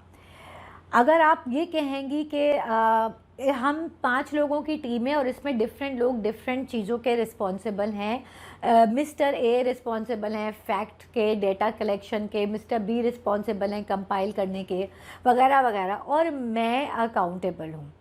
आपको कोई सवाल हो, कोई चीज़ हो, तो आप मुझसे बात कर सकते हैं। जब आप इस तरह कहेंगे तो आपने क्या किया कि आपने ख़ुद को अकाउंटेबल ठहराया और लोगों को रिस्पॉन्सिबल बताया। इससे आपने क्या किया कि आपने एक तो क्रेडिट खुद नहीं लिया। अगर वो कोई काम करेगा अच्छा तो उसका क्रेडिट उसको मिलेगा, लेकिन आप लीड कर रहे हैं from the front. You have to lead from the front ना। किसी को तो जिम्मेदारी लेनी पड़ती है। आपने उसको बता दिया कि कुछ भी होगा तो आपने मुझसे बात करनी है। अब पर्सनल लेवल पे आते हैं कि अगर एक खातून खाना है और उनके ऊपर घर चलाने की जिम्मेदारी है, नॉर्मली ख़वातीन के ऊपर होती है, घर का बैलेंस, घर में एक बैलेंस क्रिएट करना, घर की फ़िज़ा को ठीक रखना, खाना कब पकेगा क्या पकेगा, ये सारी चीज़ें ख़वातीन की रिस्पॉन्सिबिलिटी होती हैं उमूमन। अब देखें, आप अकाउंटेबल हैं एज ए खातून खाना, लेकिन इसका मतलब ये नहीं है कि आप ये सारे काम खुद करेंगी। आपने बहुत सारे लोगों को बहुत सारी रिस्पॉन्सिबिलिटीज़ दी हुई होंगी। आपने एक सफाई वाली रखी होगी जो आती है काम करके चली जाती है। आपने अपने बच्चों को कहा हुआ होगा कि बेटा खाना खा के बर्तन जगह पे रखने हैं, जब बाथरूम यूज़ करके आओ तो उसको क्लीन करके वापस आना है। ये सारी चीज़ें आपने उनको बताई हुई होती है, क्योंकि आप हैं अकाउंटेबल घर की सफाई और अच्छे माहौल के, और आपने नीचे डिफरेंट लोगों को डिफरेंट रिस्पॉन्सिबिलिटीज़ दी हुई हैं। तो इस तरह से अगर कोई घर के बारे में बात करेगा तो वो करेगा आपसे, you have to lead from the front. As a leader आपको फ्रंट से लीड करना है, लेकिन इसका मतलब ये नहीं कि आपने हर काम अपने हाथ से करना है। ये अकाउंटेबिलिटी और ये आई का कॉन्सेप्ट है। अब ये जो हमें असर्टिव कम्युनिकेशन की कुछ टिप्स मैंने शेयर किया, अब मैं आपको जल्दी से क्विकली और दो एग्जांपल्स शेयर कर देती हूँ इसकी असर्टिव कम्युनिकेशन की एज जनरल। देखिए, आप अगर खातून खाना है और आप कुछ काम करती हैं, आपके घर का सिस्टम ऐसे आधे काम आप करती हैं, आधे काम आपके हस्बैंड करते हैं, तो आपको कुछ दिनों से लग रहा है कि वो अपने काम नहीं कर रहे, उनके काम भी आपको करने पड़ रहे हैं। ठीक है, अब एक तो तरीका ये है कि आप काम करते करते ये कहें कि भाई इतने काम हो गए हैं, थक गई हूँ, मैं तो थक गई हूँ, बहुत ज़्यादा काम करने पड़ रहे हैं, मुझे तो सर खुजाने की फुर्सत नहीं, और आप आके टीवी देखते रहते हैं। अब ये असर्टिव कम्युनिकेशन नहीं। आप पहले पैसे हुए, आपने बहुत सारे काम किए, उसके बाद आप प्रेशर कुकर की तरह फट गए। ठीक है, अब असर्टिव कम्युनिकेशन ये कि आप बैठ के बात करें, आप बैठ के बात करें और उनको बताएं कि भाई बहुत दिनों से मैं ये महसूस कर रही हूँ कि घर के काफ़ी सारे काम आहिस्ता आहिस्ता आहिस्ता मेरे ऊपर आते जा रहे हैं, और आपको एग्जाम्पल देनी पड़ेगी। ठीक है, इस महीने की ग्रोसरी मैंने की, पिछले महीने की भी मैंने की, नल टूटा उससे मैंने ठीक कराया, प्लम्बर को मैंने जाकर बात की, तो ये सारे काम मैं कर रही हूँ। तो मुझे ऐसा लग रहा है कि बहुत सारे काम मेरे ऊपर आ गए हैं और आप बहुत ज़्यादा जिम्मेदारी उठा नहीं पा रहे। Is everything all right with you? जब आप उनसे इस तरीके से बात करेंगी तो आप उनको ये बताएंगी कि आप उसे ऐसे पार्टनर ट्रीट कर रही हैं, एज ए ओपोनेंट ट्रीट नहीं कर रही हैं। और ये दोनों तरफ के लिए सही है। मियाँ बीवी जो हैं वो हरीफ नहीं होते ना, लाइफ पार्टनर्स होते हैं। तो जब आप इस तरह से बात करेंगी एंड देन मेक श्योर, हो सकता है उसको कोई प्रॉब्लम हो, आपसे डिस्कस करेगा। याद रखें, मर्दों और औरतों की नेचर में फ़र्क होता है। ख़वातीन अपने प्रॉब्लम डिस्कस कर लेती हैं ओपनली, आदमी नहीं करते। तो हो सकता है आप उनसे पूछें तो वो आपको बताएं कि वो किस डिलेमा से गुज़र रहे हैं, और अगर नहीं भी गुज़र रहे तो फिर अब आप, अगर वो गुज़र रहे हैं तो आप कुछ दिनों के लिए एज ए पार्टनर वो बोझ ले लें, और अगर वो नहीं गुज़र रहे तो फिर आप सेट करें कि भाई ये काम मैं करूँगी और ये काम आप करेंगे, ताकि मैं बाकी सारी जगहों पे, बच्चों की पढ़ाई है, सोशलाइजेशन है, इसमें मैं पूरी उतर सकूं। ठीक है, so this is how assertive communication should come into action. फिर आता है प्रोफेशनल लेवल के एग्जाम्पल। फ़र्ज़ करें आप 6 बजे तक मैक्सिमम ऑफिस से उठ जाते हैं, और आज तो आपको बिल्कुल ही उठना है क्योंकि 8 बजे आपने किसी से कमिट किया हुआ है, आपने उससे मिलना है, और 5:15 बजे आपका बॉस आता है और आपको कहता है कि भाई ये एक रिपोर्ट है अर्जेंट, इस पे काम कर दो। अब एक तो तरीका ये है कि आप उसको ये कहें कि आई एम सॉरी, मेरी एक फैमिली कमिटमेंट है, मुझे जाना है। अब ये असर्टिव कम्युनिकेशन नहीं है, याद रखें, क्योंकि आपने उसकी नीड का ख्याल नहीं रखा और आप बहुत ज़्यादा डायरेक्ट हो गए, अननेसेसरी। उसके बाद एक तरीका क्या है कि आप उसको कहें कि सबसे पहले तो आप उससे सुने कि उस रिपोर्ट में आपको करना क्या है। जब वो आपकी बात पूरी अपनी कर चुके तो आप उसको कहें कि मैं बहुत खुशी से रुक जाती और इस पे काम कर लेती, लेकिन जो आपने मुझे एक्सप्लेन किया इससे मुझे लग रहा है कि 1.5-2 घंटे से कम का ये काम नहीं है, और मुझे आज 6 बजे निकलना है क्योंकि मुझे 8 बजे कहीं पहुंचना है, मेरी कोई कमिटमेंट है। मैं ऐसा करती हूँ कि अभी इस पर काम शुरू कर देती हूँ, और जितना हो जाएगा ठीक है, मगर मैं कल आके I will do it first thing in the morning tomorrow इंशाल्लाह। I hope it is okay with you. इसके 2-3 सिनेरियो हो सकते हैं। एक ये हो सकता है, एक ये भी हो सकता है कि हो सकता है आप उस वक्त काम शुरू करने की पोजीशन में ही ना हो, आप कुछ बहुत इंपॉर्टेंट कर रहे हो। आप वो भी उसको बता सकती हैं कि मैं एक बहुत इंपॉर्टेंट रिपोर्ट पे और काम करी थी जो कि मुझे सबमिट करानी है, तो मैं फिर इस रिपोर्ट को कल आके देख लेती हूँ। आई hope it is okay with you. फिर आपने उसी टाइम पे अपना कल का स्केड्यूल देखना है। अगर आपका पूरा दिन बिजी और आपने देखना है कि उसमें से 3-4 मीटिंग्स ऐसी हैं जो कि आप पोस्टपोन भी कर सकते हैं, रीस्केड्यूल भी कर सकते हैं, तो आप उनको रीस्केड्यूल करके उस रिपोर्ट के लिए टाइम निकालें and make sure you contact those people जिनकी आपने रीस्केड्यूल करनी है कॉल करें कि भाई मेरे साथ ये मसला आ गया है, मैंने इस रिपोर्ट पे काम करना है, तो मैं I hope you don't mind अगर हम इसको आगे पीछे थोड़ा बहुत कर लें। तो ये कुछ टिप्स हैं how to be assertive communicator. मैं उम्मीद करती हूँ कि इसके बाद इंशाल्लाह I will be able to play my role in having more assertive communicators. अगले हफ्ते मिलेंगे बैरियर्स ऑफ कम्युनिकेशन के साथ, तब तक के लिए अल्लाह हाफ़िज़। आज की वीडियो में हम डिस्कस करेंगे बैरियर्स ऑफ कम्युनिकेशन। हर वो चीज़ जो आपको इफ़ेक्टिव कम्युनिकेशन से रोक दे, that is called a barrier. हम सब ने बैरियर्स देखे हैं, गलियों में हम जाते हैं, एक बैरियर लगा हुआ है, हम पहले अपनी शनाख्त कराते हैं, एक बंदा उसे खोलता है, हम अंदर चले जाते हैं। लेकिन कुछ बैरियर्स ऐसे होते हैं जिनको रिमूव करना इतना आसान नहीं होता, जैसे कि रैलीज़ को रोकने के लिए कंटेनर लगाए जाते हैं। इस एग्जाम्पल को आपने वीडियो के एंड तक अपने जहन में रखना है। बैरियर्स ऑफ कम्युनिकेशन में फिजिकल बैरियर्स आते हैं, जिसमें नॉइस, बैकग्राउंड में बहुत ज़्यादा नॉइस है, बहुत शोर है, लाइन में बहुत हमेंगे, आपको उस बंदे की बात ठीक से सुनाई नहीं देगी। Then comes difficulty in hearing. अगर बैकग्राउंड में कोई नॉइस नहीं है लेकिन उस शख्स की अपनी आवाज़ बहुत कम है, तब भी आपको कम्युनिकेशन में प्रॉब्लम होगा। देन कम्स फिजिकल बैरियर्स, जिसमें फिजिकल डिस्टेंस आता है। With the advancement in technology, Zoom है, स्काइप है, टीम्स है, व्हाट्सएप है, ये डिस्टेंस इतना बड़ा नहीं रहा, but still in some situations आपका दिल चाहता है कि आप उस शख्स के करीब हों, पास में हों, आप नहीं हो सकते। और दूसरी एक सिचुएशन ये है कि टाइम डिफरेंस, आप या पाकिस्तान में रहते हैं, आपका कोई फ्रेंड ऑस्ट्रेलिया में रहता है, आप जब तक आएंगे, खाना वाना खाएंगे, फ्रेश होंगे, तो उसके सोने का टाइम हो जाएगा। ये भी आपके कम्युनिकेशन की चांसेस को बहुत लिमिट कर देता है। So it's a barrier. Then comes those barrier जिसमें अल्फाज का इस्तेमाल होता है। डिसऑर्गेनाइज मैसेज, बहुत सारे लोग ऐसी बात करते हैं ना कि वो इतनी लंबी बात करते हैं कि आप उसमें खो जाते हैं। आप आखिर में सोचते हैं कि इसमें से निकालना क्या था, समझना क्या था। तो वो आपका कसूर नहीं होता, उनका मैसेज डिसऑर्गेनाइज होता है, उन्हें नहीं पता होता कहाँ से शुरू करना है, कहाँ पे ख़त्म करना है। Then comes information overload. आप अपने मैनेजर के साथ अपनी परफॉर्मेंस डिस्कस करने बैठे हैं, अब आप शुरू से लेके चलेंगे KPI स्टैंड्स फॉर व्हाट, मेरी KPIs कैसे कैलकुलेट होती हैं, यहीं रुक जाएं। ये इन्फॉर्मेशन ओवरलोड है, गुड फॉर नथिंग। वो सिर्फ ये पता करने के लिए बैठा है कि परफॉर्मेंस ठीक कब होगी। लोगों को उतनी इन्फॉर्मेशन दे जितनी उनको चाहिए होती है। Then comes language barrier. आप जिस शख्स से बात कर रहे हैं, अगर आपकी और उसकी ज़बान सेम नहीं है या फिर वोकेबलरी का लेवल ठीक नहीं है, तो कम्युनिकेशन में प्रॉब्लम आ सकता है। इसलिए जो भी ज़बान, जिस भी ज़बान में आप बात करें, उसकी वोकेबलरी के ऊपर काम करें ताकि अपने आप को ठीक तरीके से एक्सप्रेस कर सकें। और इंग्लिश इज़ अ लैंग्वेज जो कि इंटरनेशनली एक्सेप्टेड लैंग्वेज है, जो कि मुख्तलिफ़ किस्म के लोगों के दरमियान एक मीडियम का काम करती है। बहरहाल बहुत सारे ममालिक ऐसे हैं स्टिल जहाँ पे English is not accepted language. इसका अंदाज़ा मुझे जब हुआ, जब मैं 10-11 साल पहले पहली दफ़ा चाइना गई, तो चौथे 5वें दिन मेरे पास पैसे ख़त्म हो गए। तो मैंने कहा चलो मैं ATM मशीन से निकाल लेती हूँ।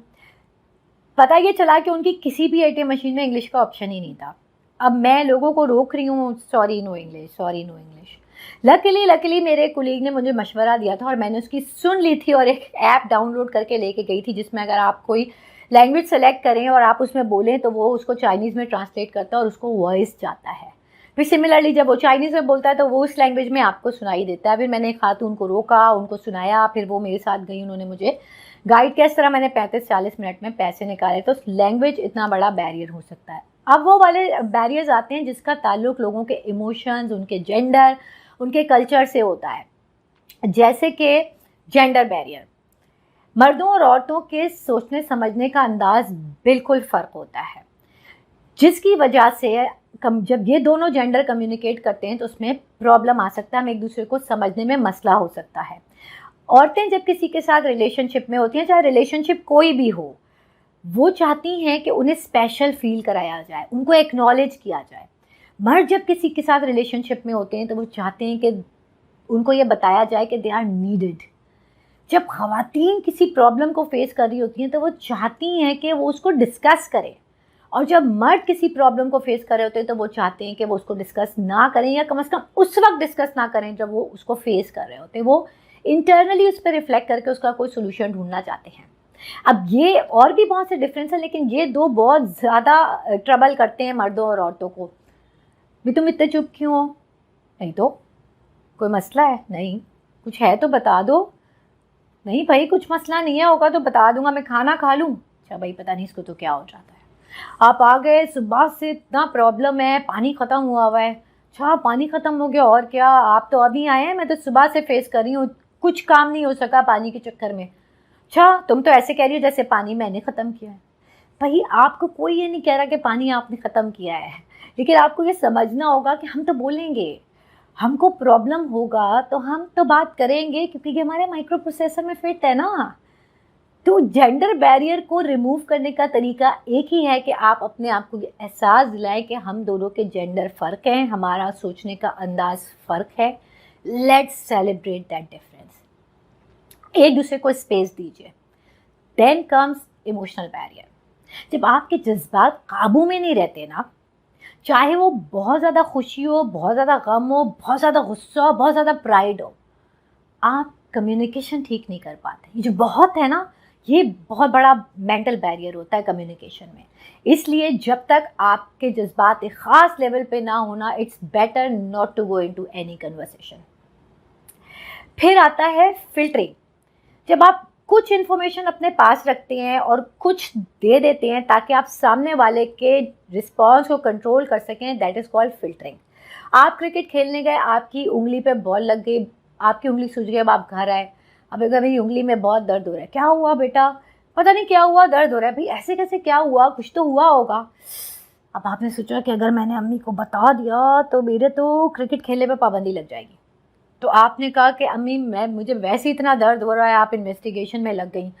हाँ, नहीं नहीं नहीं बेटा, बहुत दर्द हो रहा है, जाओ डॉक्टर के, चलो बेटा भाई को डॉक्टर के पास लेके जाओ। ठीक है, आपने अपना फ्यूचर सिक्योर कर लिया, क्रिकेट में कुछ मसला नहीं है। मगर कम्युनिकेशन के लिहाज से आपने क्या किया? ये फिल्टरिंग एक ऐसा प्रॉब्लम है, एक ऐसा बैरियर है जो कि इन मैनी केसेस बहुत सीरियस प्रॉब्लम्स को लीड कर सकता है, स्पेशली डैमेज रिलेशनशिप। फिल्टरिंग मत कीजिए, कम्युनिकेशन के लिए ये ठीक नहीं है। Then comes demographic barriers. आप आज 20 साल के हैं, एक शख्स आज से 40 साल पहले 20 साल का था। आप दोनों कम्युनिकेशन करेंगे, कैसी होगी? आपको उसके आधे प्रॉब्लम नहीं समझ में आएंगे, उसको आपके नहीं समझ में आएंगे। एक वीडियो है बड़ी हिलेरियस, मुझे बड़ी हंसी आती है जब मैं सुनती हूँ। उसमें उसने इसी तरह का कंपैरिजन किया। उसने कहा हमारे प्रॉब्लम्स ऐसे होते हैं, खाने में ओरिगानो कम पड़ गया, वाईफाई का पासवर्ड चेंज हो गया, वगैरह वगैरह। हमारे अब्बा के प्रॉब्लम ऐसे होते थे, हम 15 किलोमीटर चल के स्कूल जाते थे, हम जो है वो स्ट्रीट लाइट में पढ़ते थे। भाई, आप दिन की रोशनी में क्यों नहीं पढ़ते थे? Taken as a joke.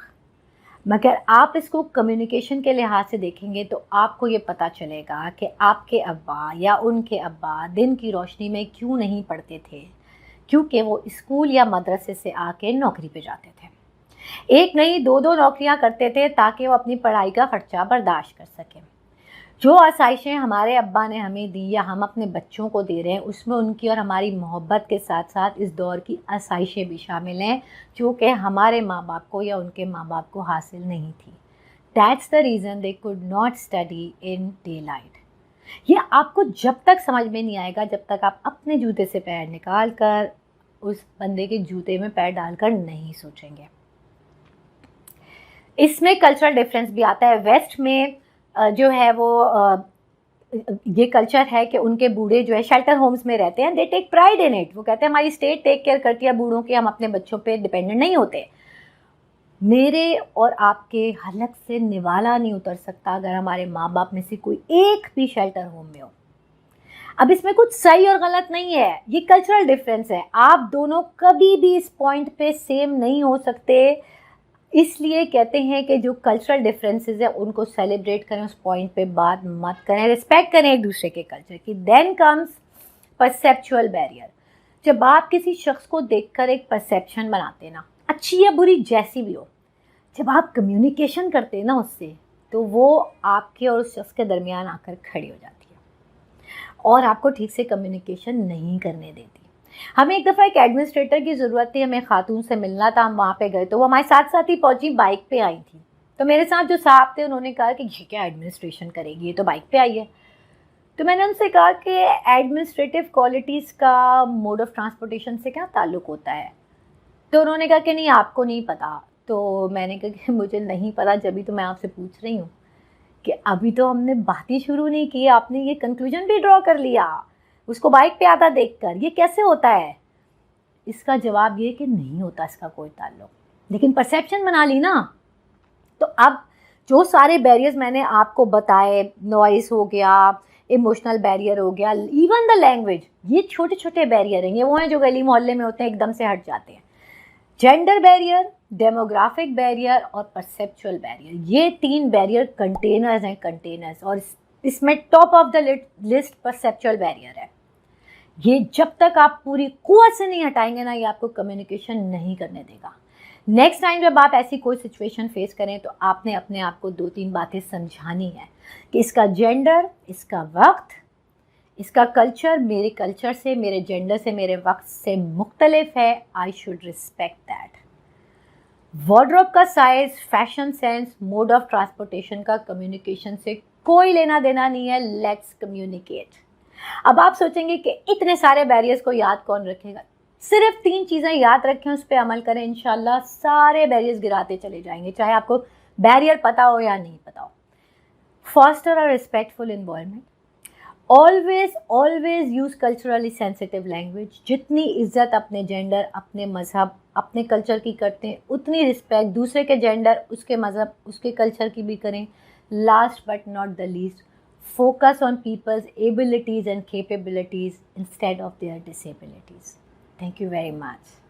तो आज मैं आपसे शेयर करूंगी one of the most important aspect of communication which is unfortunately the most ignored one. Yes, you guessed that right, that is listening skill. जब भी हम कम्युनिकेशन की बात करते हैं, कभी भी कम्युनिकेशन स्किल की बात हो तो हम फौरन ये सोचना शुरू कर देते हैं कि हम अपने बात करने के अंदाज को कैसे बेहतर बना सकते हैं, हम अपना पॉइंट थ्रू करने के लिए क्या कर सकते हैं। हम कभी भी ये नहीं सोचते कि कम्युनिकेशन स्किल्स का एक बहुत इम्पॉर्टेंट एस्पेक्ट लिसनिंग भी है। इसकी एग्जांपल मैं आपको ऐसे देती हूँ कि अगर आप कहीं प्रेजेंटेशन देने जाएं और आपका नंबर 4था हो तो आप शुरू के 3 स्पीकर्स को कभी भी नहीं सुनते, या सुन रहे होते हैं तो प्रिटेंड करने की कोशिश करते हैं कि हम उन्हें सुन रहे हैं। बैक ऑफ द माइंड आपके ये चल रहा होता है कि मैं जब जाऊंगा तो मैं क्या बोलूंगा या मैं क्या बोलूंगी, मुझे कितना बोलना है, वगैरह वगैरह। तो जब हम लिसनिंग स्किल्स की बात करते हैं तो इसके भी 5 एस्पेक्ट्स हैं। Number 1, ignoring, pretending, selective listening, active listening and empathetic listening. Ignoring, अगर कोई शख्स आपसे बात के दौरान आपकी बात को काट देता है, आपकी बात करते करते किसी दूसरे से बात करना शुरू कर देता है, कोई और टॉपिक छेड़ देता है, अगर आप सीरियस गुफ्तगू कर रहे हैं तो वो उसको मजाक में उड़ा देता है, तो याद रखें ये साइंस है कि वो शख्स आपको इग्नोर कर रहा है। अगर आप 1-on-1 कम्युनिकेशन में हैं तो try to wrap up your conversation as quickly as possible, क्योंकि वो शख्स आपको सुनने में इंटरेस्टेड नहीं है। स्किल्स के लिए अगर वो एक दफ़ा कर रहा है इग्नोर करें, दूसरी दफ़ा करें इग्नोर करें, तीसरी दफ़ा करें तो आप उसको फीडबैक दें पोलाइटली, उसको बताएं कि ये इंतहाई डिसरिस्पेक्टफुल है and it should be avoided. Second, pretending, जो कि मैंने आपको बताया, जिसमें सुनने वाला ये प्रिटेंड कर रहा होता है कि वो आपकी बात को सुन रहा है, वो नॉट भी कर रहा होता है, जेस्चर्स भी दे रहा होता है, लेकिन एक्चुअली उसका दिमाग कहीं और होता है। अगेन ये 1-on-1 कन्वर्सेशन में हो तो वही करें जो मैंने आपको पहले बताया है कि रैप अप करें अपनी कन्वर्सेशन को। लेकिन अगर आप प्रेजेंटेशन दे रहे हैं और 2-3 लोग ऐसे कर रहे हैं तो ये इस बात का इशारा भी हो सकता है कि आपका टॉपिक अननेसेसरी लेंदी हो गया है या उसमें जान बाकी नहीं रही है। तो या तो जल्द अज जल्द मुद्दे पे आए, अपनी बात को रैप अप करें, या फिर कुछ क्वेश्चंस भी थ्रो करें ऑडियंस की तरफ। जैसे कि अक्सर प्रेजेंटर्स को आपने देखा होगा कि वो बात करते हैं, आपको 3-4 पॉइंट्स बताते हैं, फिर कहते हैं what was the point number 1, मैं भूल गया हूँ, you have to help me. वो क्या कर रहे होते हैं, आपकी अटेंशन को अगेन जो है वो ग्रैब करने की कोशिश कर रहे होते हैं। तीसरी है सेलेक्टिव लिसनिंग, जो कि वर्स्ट एस्पेक्ट ऑफ लिसनिंग है। याद रखें, किसी भी किस्म की कम्युनिकेशन में it must be avoided at all cost. ये क्या होती है जिसमें बात सुनने वाला पूरी बात में से सिर्फ वही चीज निकाल कर सुनता है जो वो सुनना चाह रहा होता है। और ये वर्स्ट क्यों है? क्योंकि इससे बहुत सी गलत फहमियां जन्म लेती हैं पर्सनल प्रोफेशनल दोनों किस्म की कम्युनिकेशंस में। याद रखें। इसकी एग्जांपल आपको देती हूँ। एक दफ़ा मैं अपने किसी फ्रेंड से बात कर रही थी तो बात करते करते मैंने उसको कहा कि ये जो तुमने एक्ट किया ना, ये बहुत ही सेल्फिश है, इस पे सोचो। उसने कुछ नहीं बोला। 3-4 दिन के बाद हम बड़े ग्रुप में बैठे हुए थे और उसने कहा कि भाई नाज़िर तो कहती है कि मैं बहुत सेल्फिश हूँ। तो मैंने कहा नहीं, मैंने तो ऐसा कभी नहीं कहा। उसने कहा तुमने 3 दिन पहले तो कहा, तुमने खुद कहा, मैंने खुद सुना। मैंने कहा भाई मैंने कहा कि आपका वो एक्ट सेल्फिश है, मैंने आपकी पर्सनैलिटी पे सेल्फिश होने का लेबल नहीं लगाया। प्लीज, एक एक्ट तो कोई भी सेल्फिश कर सकता है, जो कि मैंने आपको बताया कि वो था। आप रिलेट करेंगे, बहुत सारी दफा ऐसा होता है कि बड़ी हीटेड आर्ग्यूमेंट चल रहे हैं, कोई बहुत जज्बाती हो गया तो आपने उसको कहा कि भाई देखो ये जज्बात दिखाने का मौका नहीं है, जरा ठंडे दिल से सोचो। हाँ, वो बंदा एकदम तुम क्या कहना चाह रहे हो, मैं बहुत जज्बाती हूँ, अकल सिर्फ तुम्हारे पास है। तो उस वक्त आपने उसको रोकना है और आपने उसको कहना है कि नहीं, मेरा मतलब ये नहीं है, मैं आपको जज्बाती अकल से आरी साबित नहीं कर रहा, मैं सिर्फ इस पॉइंट पे हूँ। ठीक है। अब जो मैंने आपको पहले स्टोरी सुनाई थी एलिमेंट्स ऑफ कम्युनिकेशन में नजूमी और बादशाह की, उसमें बादशाह ने क्या किया, बादशाह ने सेलेक्टिव लिसनिंग की ना, उसने वही सुना जो वो सुनना चाह रहा था कि लाइफ में सब कुछ अच्छा अच्छा होगा। अगर वो एक एक्टिव लिसनर होता तो वो जरूर नजूमी से सवाल करता कि नौबत ना आएगी से तुम्हारी मुराद क्या है। ठीक है। देन कम्स एक्टिव लिसनिंग, जिसमें आप सामने वाले की बात को पूरी तवज्जो से सुनते हैं, उसे अपनी बात कहने का पूरा मौका देते हैं। हम एक एक्सप्रेशन यूज करते हैं जो कि फारसी का है कि हाँ जी आप बात करें, मैं हमतन गोश हूँ। ये बहुत खूबसूरत एक्सप्रेशन है। हमा का मतलब है फुल, टोटल। तन का मतलब है जिस्म और गोश कहते हैं फारसी में कान को। इसका मतलब है कि मेरा पूरा जिस्म कान बना हुआ है, यानी कि मैं कोई और बात सुन ही नहीं रहा, जो आप कह रहे हैं मैं तो वो सुन रहा हूँ, मैं पूरी तरह से आपकी तरफ मुतवज्जो हूं, जिसे हम इंग्लिश में कहते हैं ऑल ईयर्स। ये बहुत जरूरी चीज है। हमेशा दूसरों को बात पूरी करने का मौका दे, so that you make them feel important, उनको पता चले कि उनका पॉइंट ऑफ व्यू भी इम्पोर्टेंट है। Then comes empathetic listening. ये क्या होती है, जब भी आप बात करने वाले की जगह खुद को रखकर सोचते हैं और कोई चीज अनयूजुअल हो रही होती है कम्युनिकेशन में, तो आप उस अनयूजुअल कम्युनिकेशन पे नहीं जाते, बल्कि उसके पीछे कारण पे जाते हैं कि ऐसा क्यों हो रहा है। ये है एम्पैथेटिक लिसनिंग। ये बहुत मुश्किल काम है। मास्टर कम्युनिकेटर्स इस स्किल्स को बहुत प्रैक्टिस करते हैं। आपने अक्सर गुफ्तगू में सुना होगा, आप मेरी जगह खुद को रख कर देखें ना, आप मेरे जूते में पैर डालकर देखें ना। ये जो मेरी जगह खुद को रखकर देखना है और मेरे जूते में पैर डालकर देखना है ना, दैट इज एम्पैथेटिक लिसनिंग। मैं एक दफा अपना लॉकर एक्सेस करने गई बैंक, और मुझे कभी भी अपने लॉकर का नंबर याद नहीं होता। मैं हमेशा उसको अपने शनाख्ती कार्ड नंबर के थ्रू एक्सेस करती हूँ। मैं वहां पे गई तो जो खातून वहां बैठी थी, मैंने उनको सलाम किया तो काफी रूडली जवाब दिया उन्होंने। फिर मैंने उनको कहा कि मुझे लॉकर एक्सेस करना है, उन्होंने कहा अपना नंबर बताएं। तो मैंने कहा मुझे अपने लॉकर का नंबर याद नहीं है। तो उन्होंने कहा कि आप लॉकर एक्सेस करने आई हैं और लॉकर का नंबर ही याद नहीं है, वेरी स्ट्रेंज। तो मैंने कहा कि मैं आपको अपना शनाख्ती कार्ड नंबर बता देती हूँ, आप उससे देखिए। उसने कहा मैं देख तो लूंगी, लेकिन बात यह है कि लॉकर का नंबर 4 डिजिट्स का है, शनाख्ती कार्ड नंबर इतना लंबा याद है, लॉकर का नंबर भी आपको याद होना चाहिए। अब मुझे बहुत गुस्सा आया क्योंकि टोन बहुत डिसरिस्पेक्टफुल थी। लेकिन मैंने कहा कि are you having a bad day today? She said no, not really. And I said, no, I'm having a feeling that this day is not treating you well somehow. Is everything all right? And then she said, मैं migraine patient हूँ और मुझे आज बहुत शदीद migraine हो रहा है। तो मैंने कहा कि मैं भी माइग्रेन पेशेंट हूँ और मेरे पास माइग्रेन की गोली है, अगर आप कहें तो आपको दे दूँ। उससे कहा कि आप दे दें, क्योंकि मैं भूल गई थी, सुबह मुझे यहाँ आने के बाद शुरू हुआ है। तो मैंने इसको कहा कि आप गोली खा लें, मैं ऐसा करती हूँ कि बाहर जाके अपने फ़ोन में से लॉकर का नंबर ले आती हूँ जब तक, क्योंकि बैग में फ़ोन यूजुअली मैं नहीं खोलती, लोग मना करते हैं। तो उससे कहा कि नहीं आप बैठे, मैं आपको खोल देती हूँ, शनाख्ती कार्ड नंबर बता दें। मैंने कहा पहले गोली खा ली। जब मैंने लॉकर एक्सेस किया उसके बाद मैं जाने लगी तो उसने कहा कि आई एम रियली सॉरी अगर मैंने आपको हर्ट किया। मैंने उससे कहा कि नहीं, मैं माइग्रेन पेशेंट हूँ, मुझे पता है कि जब माइग्रेन होता है तो लोग बुरे लगते हैं, इनफैक्ट हर चीज़ बुरी लगती है। I feel your pain, take care of yourself. क्या किया मैंने, बावजूद बुरा लगने के मैंने एम्पैथेटिक लिसनिंग की, क्योंकि मुझे पता है कि कस्टमर सर्विस में मौजूद लोग यूजुअली इस तरह रिएक्ट करते नहीं हैं। तो आप ये देखें ना कि एम्पैथेटिक लिसनिंग है ही इसलिए, और कम्युनिकेशन में ये बात पढ़ाई जाती है कि अनयूजुअल जब भी कम्युनिकेशन हो, कोई अक्खड़ तरीके से बात करे, बुरे तरीके से बात करे, 3 टाइम्स का उसूल बना ले। 2 टाइम आपने इग्नोर ही करना है, पहली दफा इग्नोर, दूसरी दफा इग्नोर, तीसरी दफा अगर हो तो ये बिहेवियर प्रॉब्लम है, फिर आप बैठें और बात करें, उसको इंस्टेंसेस बताएं कि ऐसा हुआ, ये डिस्टर्बिंग है। 2 दफा आपको इसीलिए कहा जाता है इग्नोर करें, क्योंकि दुनिया में लोग बड़ी डिफरेंट किस्म की बैटल्स लड़ रहे हैं, हमें पता नहीं है कौन किस सिचुएशन से गुजर रहा है। एम्पैथेटिक लिसनिंग को प्रैक्टिस करें, इसको मास्टर करें। अब मैं अगर अपनी बात करूं तो शुरू की 3 एस्पेक्ट्स अल्हम्दुलिल्लाह मेरी लाइफ में बिल्कुल भी नहीं है।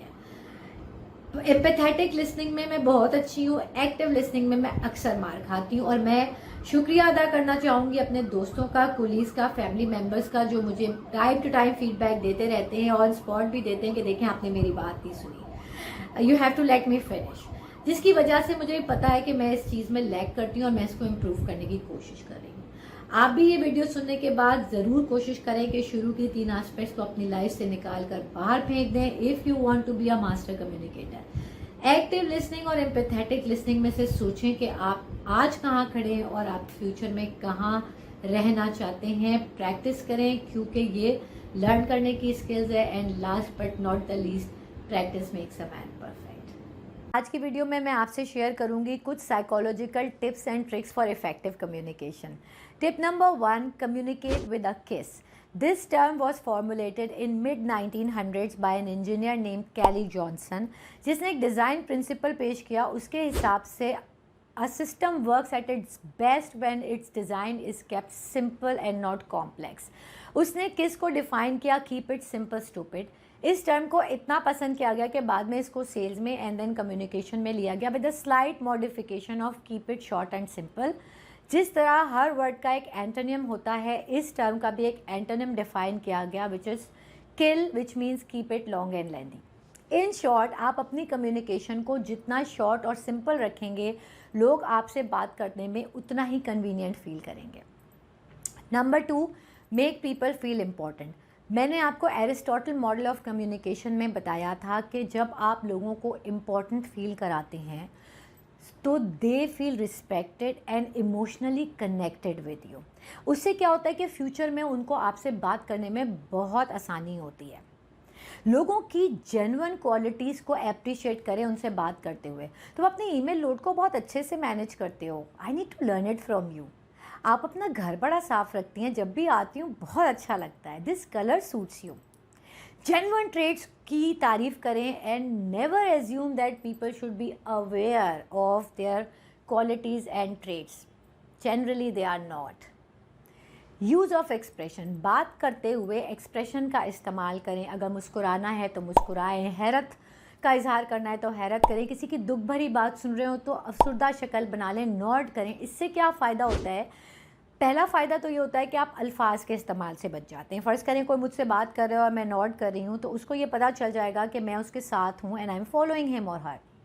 दूसरा जो बहुत बड़ा फ़ायदा होता है वो ये होता है कि उस शख्स को आपसे बात करने की हौसला अफजाई मिलती है, वो आपसे बात को आगे बढ़ा सकता है उस वक्त भी और फ्यूचर में भी।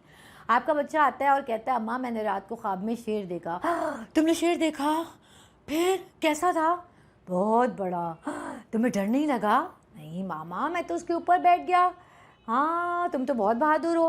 अब 3 जुमलों में आपने 3 एक्सप्रेशंस का इस्तेमाल किया, हैरत, खौफ और अपने बच्चे की बहादुरी का एतराफ़। अब इसकी सेल्फ टीम यहाँ से ना उठ के इधर चली गई, और नेक्स्ट टाइम वो किसी से बात करे या ना करे, आपको अपना कारनामा सुनाने के लिए ज़रूर आएगा। फिर आता है कन्वर्सेशनल थ्रेडिंग।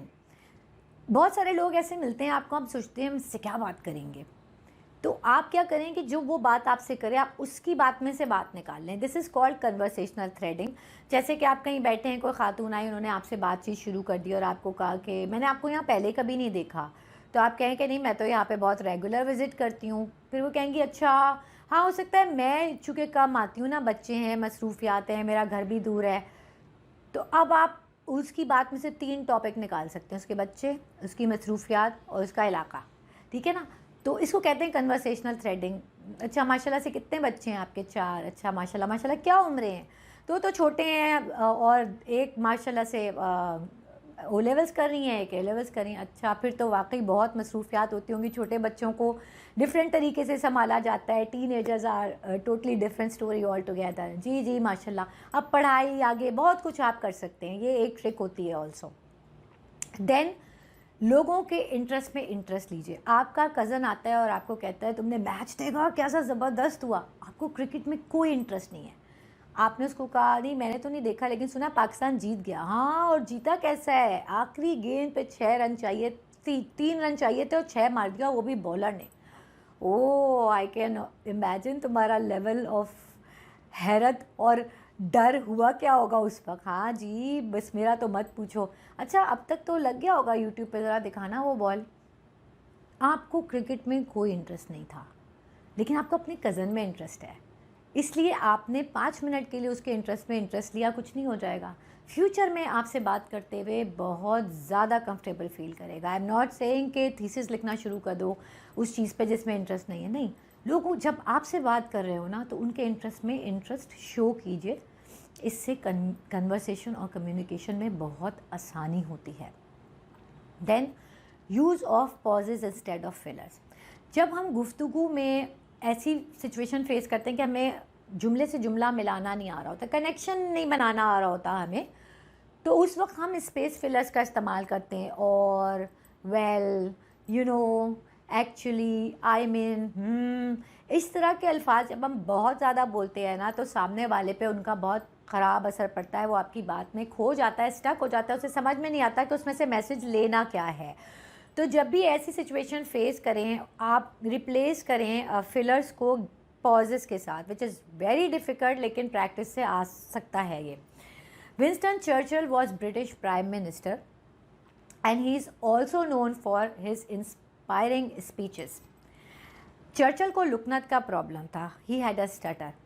अब ये दो कितनी अलग अलग चीज़ें ना, स्टटर और स्पीच देना, ठीक है। वो क्या करता था कि अपने स्टटर को पॉजेस से रिप्लेस कर देता था।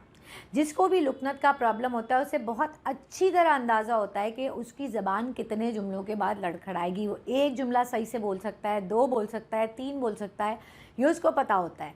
तो वो उतने ही जुमलों के बाद पॉज ले लेता था। अब अगर आपको अल्हम्दुलिल्लाह लुकनत का प्रॉब्लम नहीं है, आप इसको कैसे यूज़ कर सकते हैं? जहाँ पे आपको फिलर इस्तेमाल करें, आपको लग रहा हो कि मैं कनेक्ट नहीं कर पा रहा, आप वहाँ पे पॉज ले लें। और अगर आप हैवी डिस्कशन में, किसी बहुत हीटेड आर्ग्यूमेंट में किसी ने आपको एक मुश्किल सा सवाल थ्रो कर दिया, आप उस वक्त भी एक पॉज ले लें। उससे उस पर साइकोलॉजिकल इम्पैक्ट जाएगा कि आगे से बहुत हैवी जवाब आने वाला है, ठीक है। फिर लोगों से गुफ्तगू में उनका नाम लेकर बात कीजिए, उससे उनको अपना आप इम्पॉर्टेंट फील होता है। Last but not the least, secretly cell yourself. US में एक राइटर थे डेल कार्नेगी, वो ये कहते थे कि एक इंसान अपने आप को सिर्फ 4 तरीक़ों से इंट्रोड्यूस करा सकता है। हम क्या करते हैं, हम कैसे दिखते हैं, हम क्या बोलते हैं, हम कैसे बोलते हैं। अब ये आखिरी के 2 पॉइंट चूँकि कम्युनिकेशन से हैं, मैं इसको कवर करूँगी। हमने सब ने सेल्समैन को निपटा हुआ है। जब सेलमैन जो हैं वो डील करते हैं तो कैसे करते हैं? हर ग्राहक से अलग तरीके से डील करते हैं। वो हर ग्राहक को शॉर्ट टाइम में स्टडी करके उसके हिसाब से बात करते हैं और अपना माल बेच देते हैं। अरे बाजी ये सब चीज़ें आपके लिए नहीं है, मैं समझ गया हूँ, आपका क्वालिटी लेवल ऊपर है, बस आपको थोड़ा सा अपना जो है वो बढ़ानी पड़ेगी पैसों की, और उसके बाद मैं आपको दिखाता हूँ आपकी रेंज के कपड़े, ठीक है। अब बाजी भी खुश हो गई कि अच्छा मैं तो क्वालिटी पर्सन हूँ। अब उसने कुछ गलत बयानी नहीं की, उसने ये देख लिया कि जब आपको सस्ते कपड़े दिखा रहा था तो आप उसको मना कर रही थी, तो उसने एक जेन्युइन चीज़ निकाली और आपको भी खुश कर दिया और अपना माल भी बेच दिया। जो 4-5 कपड़े उसने ऐसे करके हटाए, क्या वो फेंक देगा? नहीं, वो उसके कस्टमर को वो बेचेगा। तो सेलमैन से ये ट्रिक हमें सीखनी होगी। जब आप किसी से ताल्लुकात को बढ़ाना चाहें, अपने रिलेशनशिप को फर्दर करना चाहें, तो उनके साथ आप बात में उनके इंटरेस्ट को पिक करें, और अगर वो आपके भी कॉमन इंटरेस्ट हैं तो उस पर आप कैसे अपने आप को सीक्रेटली सेल कर सकते हैं। फॉर एग्ज़ाम्पल, आप किसी से ताल्लुकात बढ़ाना चाहते हैं, आपको पता है कि वो किताबें पढ़ने की शौकीन हैं, या फिर वो मॉडर्न ईरा के स्कॉलर्स को सुनती हैं, या इंस्पिरेशनल स्पीकर्स को सुनती हैं, मोटिवेशनल स्पीकर्स को सुनती हैं। तो अब आप उनसे बात करते करते कहेंगे कि मैं एक दिन एक बुक पढ़ रही थी, मैंने उसमें ये पढ़ा, या I sometimes wonder how Nouman Ali Khan has changed my skewed view of religion, या साइमन सैनेक जो है रिलेशनशिप बिल्डिंग पे बड़ी अच्छी बात करता है। इस तरह से आप उनको ये बता रही हैं कि आपके और उसके इंटरेस्ट कॉमन है, तो वो आपसे बातचीत में बहुत ज़्यादा खुशी महसूस करेंगे और आपसे रिलेशनशिप को आगे बढ़ाना चाहेंगे। तो ये कुछ टिप्स एंड ट्रिक्स थी जो कि मैंने आपके साथ शेयर की, और ये मेरी वीडियो थी, लास्ट वीडियो ऑन कम्युनिकेशन। मैं उम्मीद करती हूँ कि अगर बहुत सारे लोगों ने नहीं तो कुछ लोगों ने बहुत कुछ ज़रूर सीखा होगा। मुझे सुनने का बहुत शुक्रिया। अल्लाह हम सबका हाफिज़ व निगहबान हो।